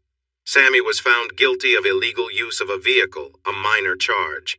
He received a 6-month sentence in a low-security facility that cared for state vehicles. The judge thought it was appropriate.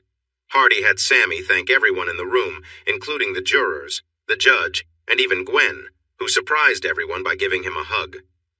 The entire courtroom watched quietly as Gwen approached Hardy to shake his hand. He accepted it without pause.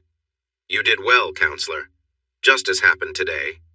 And just so you know, I've decided to stop fighting the divorce. Take your freedom. I won't hold you back. Just understand, if I could see any chance for us to be together again, I would plead with you. Goodbye, Hardy. I care about you. The judge observed this moment, sensing it wasn't right. Everyone but Hardy seemed to recognize the situation. He realized he needed to look into their pasts more carefully. Greg wondered what the Alabama judge wanted. He had left a message saying a return call was urgent. Greg figured it had to do with Hardy or Gwen. He wasn't too worried about Hardy, but he was genuinely concerned about Gwen. She had called him and asked him to tell Ivan to just let things go. It was finally over. He could hear the sadness and resignation in her voice. Are you sure, honey? I know he still cares about you, but he won't admit it.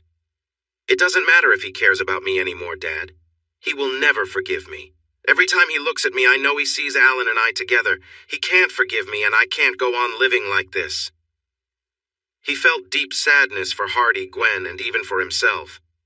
He had really hoped they would get back together.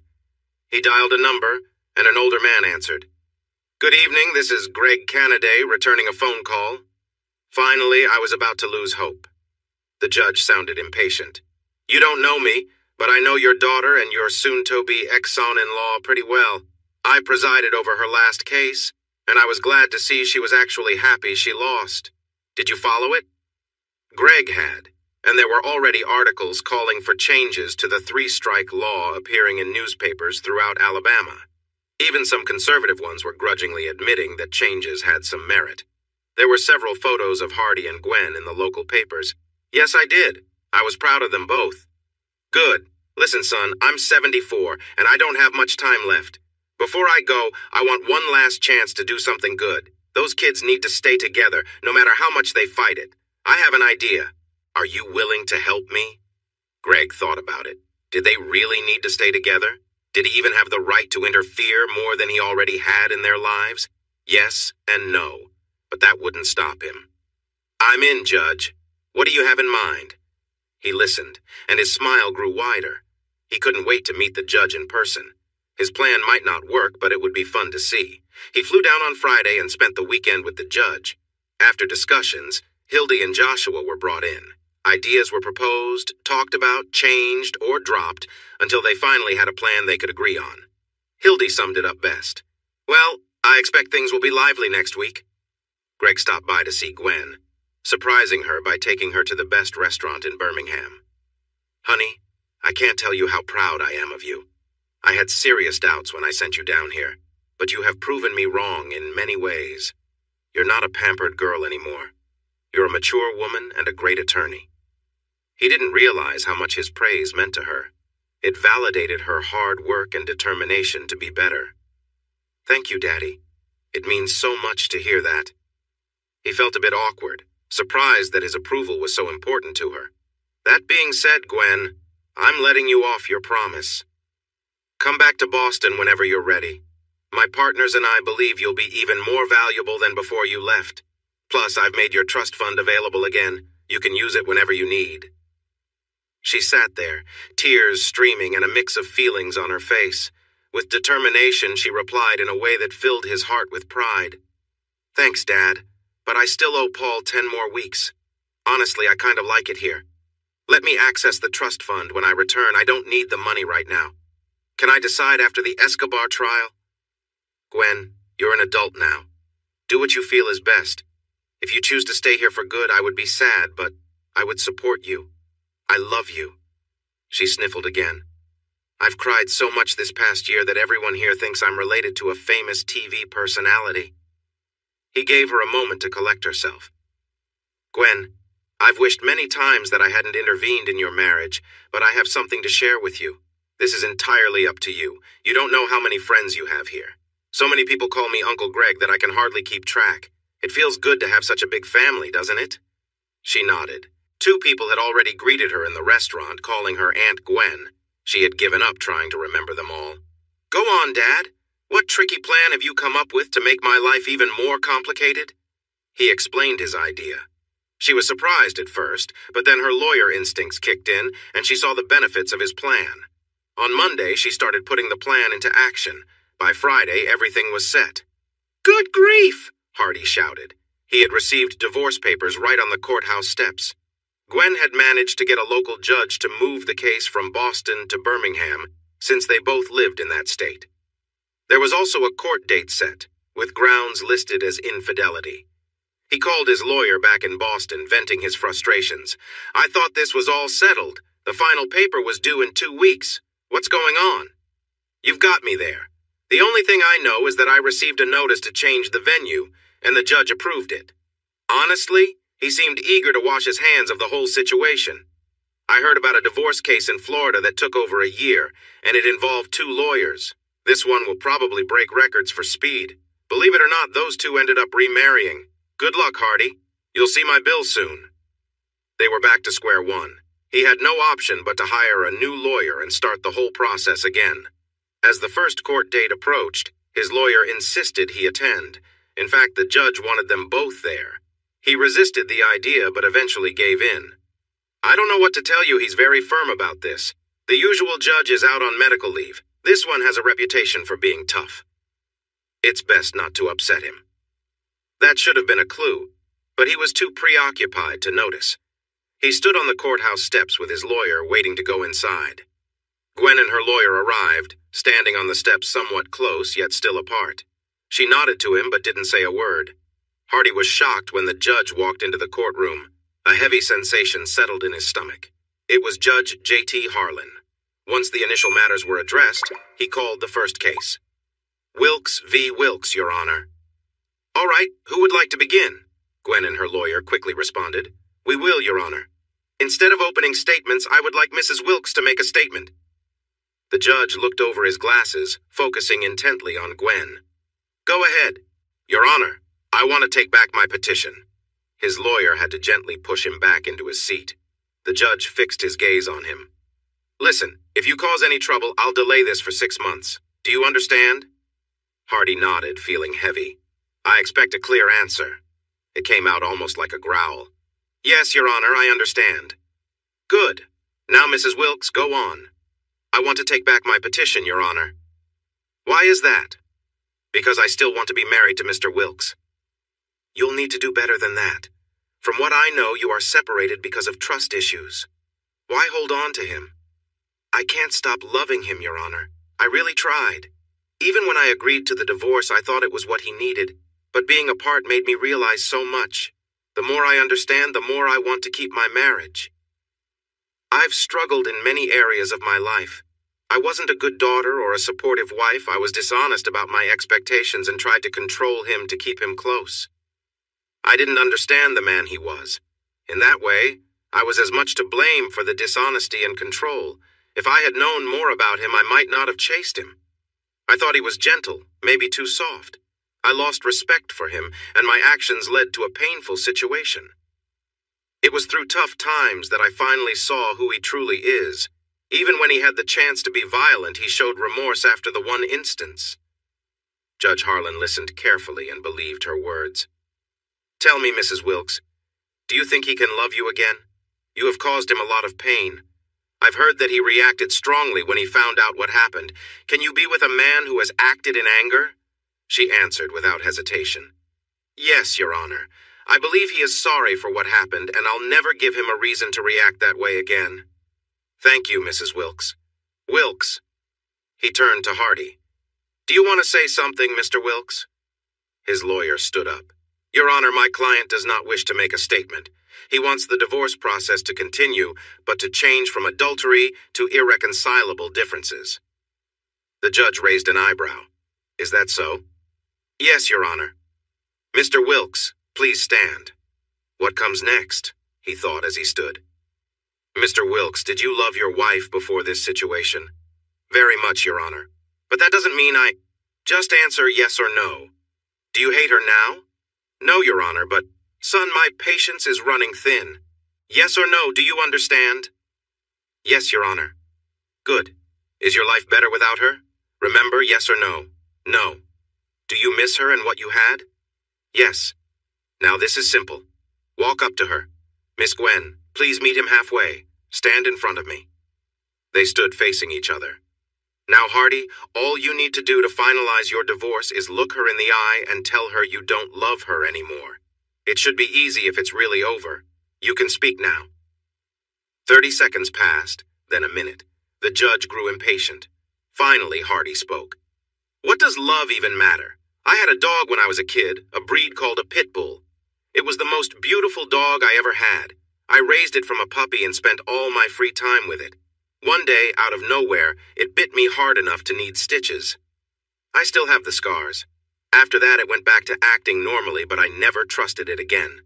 I still loved it, but keeping my guard up was necessary. I want the divorce. Love doesn't matter. Trust is what counts. I'm afraid she might hurt me again." The judge tried to maintain his calm. "This isn't the time for you to recite song lyrics. Just tell her you don't love her and we can wrap this up." Hardy stood silently. The judge's impatience grew. "Go on. Tell her.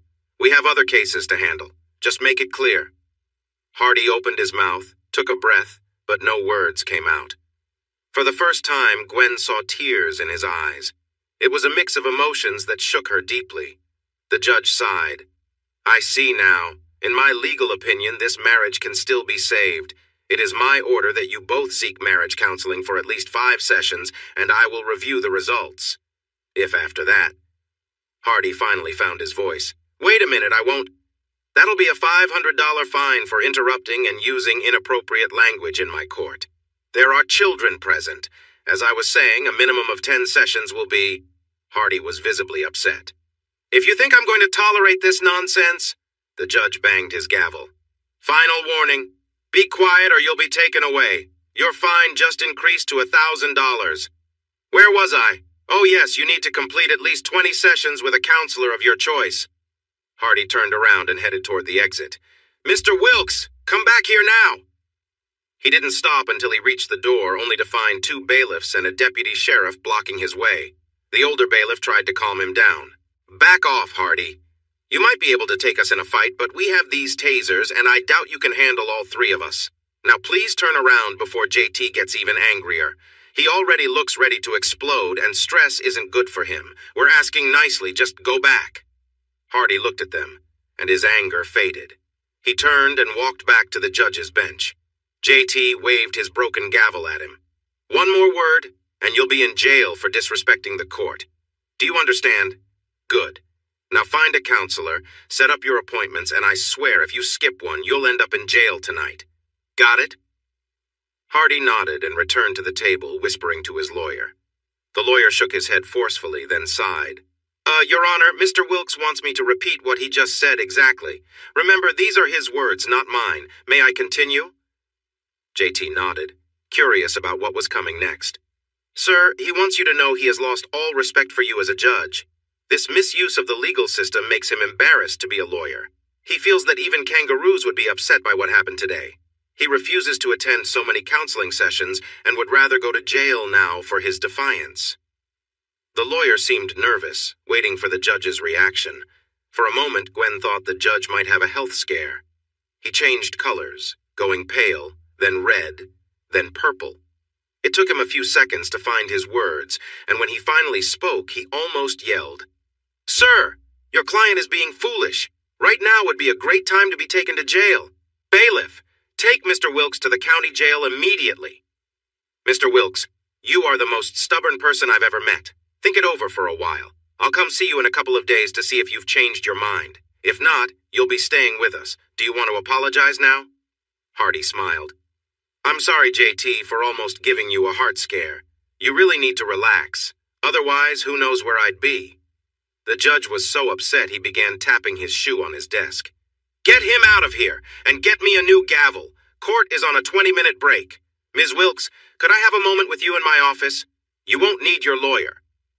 Gwen assisted him into his office. He was still angry. Try to help someone, and this is what you get. Stubborn. Arrogant. The judge went on for a few minutes. He looked up. "Sorry, I didn't think he would get this upset." "Well, Judge, you did push him a bit, and he doesn't like that. Are you really going to leave him in jail?" "Nah, I'll let him think for a few hours, then I'll go talk to him. Maybe we can both be calmer and find a solution. Do you still want to go through with it?" "Yes, sir. Offer him 10 sessions to start, but let him know there might be more. Tell him he can choose the counselor. That might help. She turned to leave.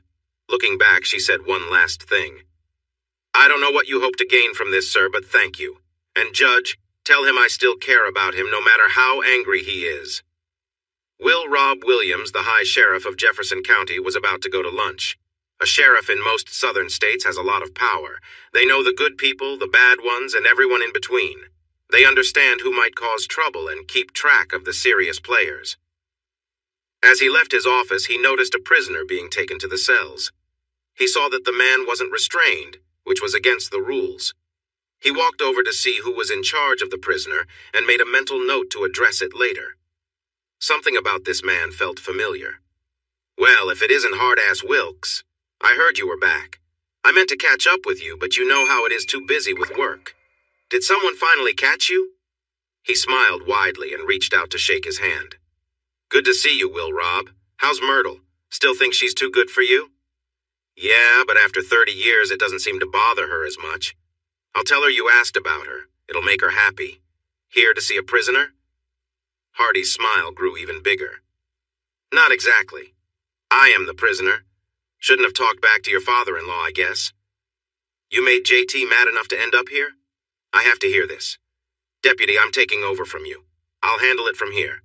Let's go eat, and you can tell me what's going on. Don't worry about JT. He'll be busy all day in court. I'll have you back in time for him to come by and brag. They spent an hour and a half at lunch catching up. The first part was light, filled with memories of past times and people they knew. The last part had a more serious tone. They briefly talked about his marriage. It's a shame about that. I know her from work. She's a great lawyer, the best in the office. Almost everyone knows you're married to her. They call her Mrs. Tough behind her back because she's so strong. Most people would rather settle than risk going to court with her. Plus, she's quite an attractive woman. You know she took the Escobar case, right? We'll keep an eye on her when the trial begins next month, but you know how it goes. Don't worry, Will Rob. I've got it under control. The sheriff frowned. It's not my place to tell a man not to watch out for his wife. I'm not asking for details, so don't share anything, okay? Just be careful. Are you prepared? Not yet. I got my permit last month. By next week, I'll have my Smith 40 with me. What Will Rob said next surprised him completely. You know she carries a 380 in her purse. She's really good at it, too. I've seen her at the range. Gwen? Guns? He had never heard her say anything about them before, but always thought she was against them. This was another new thing he learned about his wife. Reluctantly, they returned to the jail. Hardy seemed calm as the doors clanged shut.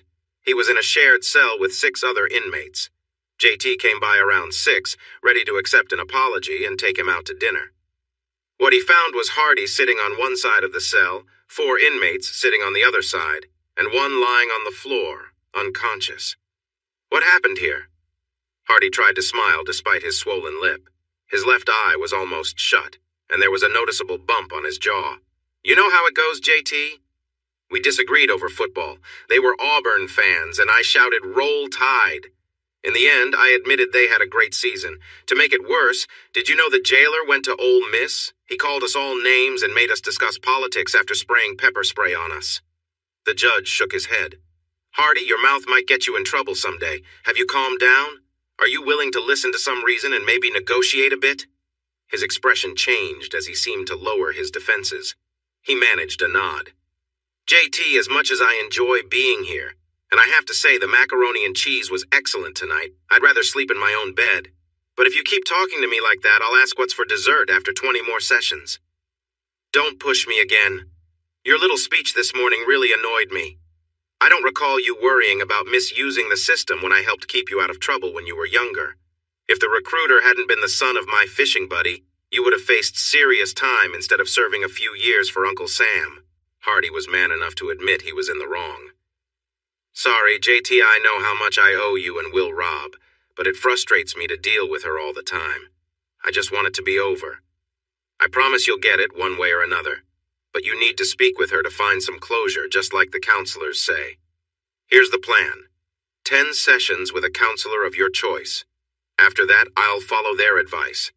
If they think it's over, then it's over. If they say you should continue, we will discuss it before I decide. This is the best you can get, so take it or enjoy your breakfast tomorrow. I hear powdered eggs are not too bad. Hardy accepted the offer. JT drove him back to his truck and told him not to waste time. He needed to have the counselor's name on his desk by next Friday. Gwen felt joyful. Hardy had agreed to 10 sessions. She already had a counselor in mind, someone from his past. This was good. He would feel more at ease and likely open up more, she hoped. He promised in an email to tell her the time for the first appointment. He still seemed to prefer email over talking in person, but she could accept that for now. As she drove into her apartment complex, she spotted a vintage Cadillac convertible, maybe from the early 70s, that looked completely restored. It was shiny and stood out. What caught her attention more was the people inside. A well-dressed young black man was behind the wheel. Next to him was a small, well-dressed, elderly white woman. As Gwen got out of her car, the young man stepped beside her. She couldn't help but admire his poise and handsome features. "Excuse me for bothering you, ma'am. Are you Mrs. Wilkes?" Feeling a bit cautious, she nodded in response. "Could you please talk to the lady in the car? She has trouble moving and is a bit shy about it. We won't take up too much of your time, I promise. She has been very eager to meet you. Just for a moment, please?" His sincerity made her say yes. The woman looked at her with curiosity as Gwen approached, finally putting on a thick pair of glasses. She beamed at her. "It's her, Marcus. I swear, if you had auburn hair, you would look just like her, don't you think?" "I agree. The similarities are remarkable." Gwen was confused. "Excuse me, but what are you talking about?" The woman gave her a look that reminded her of strict teachers from her childhood. "You, of course. Has anyone ever told you that you look a lot like your grandmother?" "You knew my grandmother? Virginia Howe?" "Child, I'm her younger sister, your great aunt. Aren't you going to invite us in? I know you were raised differently, but my goodness, you can't leave an old lady out in the sun. Marcus, help me." He looked at her with affection. "Yes, Miss Daisy. I'll get your cane now." "Marcus, stop that. It hasn't been funny for a long time." He quickly apologized. "Sorry, Aunt Daisy. Sometimes I just can't help it. It's so much fun to tease strangers. You should see the look on your face, Aunt Gwen." She slowly moved along, leaning on his arm and a cane. Once they were seated and the tea was poured, she couldn't hide her curiosity. "My great aunt, I'm so sorry, but I had no idea you were here or I would have visited sooner." Daisy waved her hand in the air. "Don't worry, dear. I'm here now. I blame your mother for this. She didn't want your father to keep in touch with us. Now look at this." She handed her an old photograph. The date on the back read 1967. It showed a young girl, maybe a teenager, with a big smile and fluffy hair, wearing a lovely dress. Gwen held it up to the light and noticed the strong resemblance. "I wish I could have known her." Daisy handed her another photo. It showed a woman in her 40s holding a young child of around 4 or 5. "That's you with her at a family reunion. You were quite lively but not mean. You followed her everywhere, and if you couldn't see your gam-gam, which was your way of saying grandma, you would get worried. She loved you very much." She sighed softly. "I wish I could remember her." "You can remember her in your heart. She was very concerned about how you would grow up, especially since she and your mother didn't get along. She never trusted her." Thinking about her mother's ways, Gwen felt her grandmother's worries were justified. "Marcus, can you please get the books?" He got up and went to the car, returning with 3 large books and a Bible. "What are those?" Daisy smiled wide. "This is the result of 50 years of research. It's your family history. You can't keep them, but Marcus has everything on the computer. When you look at it, you'll learn more than you ever thought about your family. Here, let me show you this." It was a family picture, a mother, father, son, and 2 daughters. "That's your great-grandmother and grandfather, along with your grandmother, me, and our brother Wilkes." "I have a great-uncle?" "Sadly, yes, but he passed away young in a difficult place called Korea. He never got married. You are the only grandchild left." "What about your family?" She noticed the big ring on Daisy's finger. Daisy's face turned sad. "Unfortunately, we never had children. Back then, they didn't have the tests they have now, so we never found out why. We adopted a boy who was a child of a distant cousin. Here, this is a picture of him and his family. It showed a young couple holding a newborn, their faces filled with love and hope. "He was our joy. I believe my husband loved him deeply. They were all lost in a terrible car accident, a pileup involving 23 cars during heavy fog. My husband never got over it." The old lady wiped her eyes, remembering with pain. "So you see, dear, you're the last of the Howes. It's sad to see a family line end, especially one as honored as ours." Gwen felt deep sorrow for this woman. She knelt and hugged her gently. The old woman's thin shoulders shook for a moment. Daisy pushed her back softly. "Look at me. I must look like a sentimental old fool, but I'm so happy to meet you." They spent 3 hours talking. Daisy enjoyed sharing the family legacy with her. She showed her a picture of a young man in a Confederate uniform. "This is your great-great-great-grandfather, Alexander Howe. He was a major who survived the siege of Vicksburg. I have his journal, and it was a terrible time. There are tear stains on the page where he wrote about having to feed himself by sacrificing his horse. People suffered from hunger. He was recognized for bravery twice before the surrender." She held up another picture of a Union soldier. "This is the man who accepted his surrender. His name is Gregory Stowe Canaday, and yes, you're related. He's also your great-great-great-grandfather, and your dad carries his name. Even though he was from Boston, he joined the Army of the West as an engineer. They became friends after the war, which led to your family opening a law firm here. He wanted to use his skills to help people instead of hurting them." Gwen felt overwhelmed. "Wow, I went from being an only child to being related to everyone I've ever heard of. It's hard to believe I'm not related to my husband." Miss Daisy smiled. "Well, actually, Alexander's sister married Francis Wesley Wilkes, your husband's great-great-great-grandfather. I need to count it up, but that makes you something like distant cousins." Gwen sat with her mouth open. Then she laughed. When she caught her breath, she said, "Sorry, Aunt Daisy, but I just realized I'm a true Southern stereotype. I married my cousin." This made Marcus and Daisy laugh, and Gwen joined them again. Once the laughter faded, she asked how they gathered so much information. "I studied history at Alabama and taught high school history for 40 years. I found most older details from visits, records, family Bibles, and local stories. When Marcus came along, he used his computer skills to help a lot. Here, let me show you this." It was an old family Bible. "See the pages in the back filled with writing? Older Bibles often had extra pages for recording births, deaths, and major events. They serve as legal proof of birth and age. Look here." She turned to the last page. It recorded the birth of her grandmother, her father, and her. It was the final entry in the book. "This is the family Bible from my father. When I'm gone, it will be yours. There are a few empty pages here. I hope you can fill them with the names of the next generation." Gwen began to cry. After a little encouragement, she shared her sad story and her fear that there might never be another entry. Daisy surprised her. "Come on, cheer up. I'm not judging, but you've made some big mistakes. If you can fix them, do it. If not, move on. If you want your man back, go after him with all you've got. If you need help, ask for it. Look at how much family you can reach out to." She gestured towards the books. Gwen smiled. "Thanks. I might take you up on that. Am I related to everyone in Birmingham?" "Child, you could close your eyes and throw a rock and you'd hit someone you're related to." She smiled in a playful way that only older people could pull off. "And I'm not just talking about one group of people. Your cousin Marcus could really help you." Gwen looked back and forth between them. "Okay, I need to understand. How did this happen?" "It turns out Alexander was involved with someone who turned out to be his great-great-grandmother. By involved, I mean he had a deep connection with her that wasn't really based on choice." Gwen covered her mouth in shock. "It wasn't all bad. He cared for her enough after his wife died that he never remarried and chose to be with her instead. She stayed with him after the war by choice.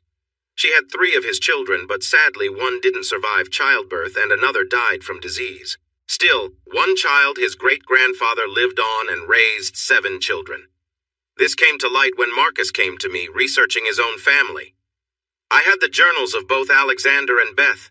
We found a part where she seemed to accept their bond, thanking a person who helped her avoid responsibilities she felt unwell to manage. We did a DNA test and it shows we are connected." She looked proudly at Marcus. He's halfway through getting his master's in history. I'm making him my heir because he follows my path, forgives our ancestors, and is caring to an old, lonely woman. He deserves it, and after years of pushing back, he finally agreed. Gwen felt deeply touched, realizing love can appear in unexpected ways. They left after getting a promise from her to visit often. She helped Daisy to the car, listening to her complain as they walked. I think I made a mistake giving Marcus this car. It was the first new car my husband ever bought, and I hated it then. It hadn't run in 20 years, and I didn't believe he could do anything with it. It took him 6 years, but now it looks like brand new. I would prefer to ride in my Mercedes, but if he is driving, this is all he will use. That night, Gwen settled into bed, reflecting on how important family was. She wasn't considering the many people she had helped put in jail over the past 10 months, including Vicente Escobar, Ronnie Wilkes, or Alan Hovis. But they were all thinking about her. Hey everyone! Thanks for watching. Don't forget to subscribe and turn on notifications so you won't miss any of the exciting stories we have coming up. What do you think about the characters in this story? Let us know in the comments. We'd love to hear from you.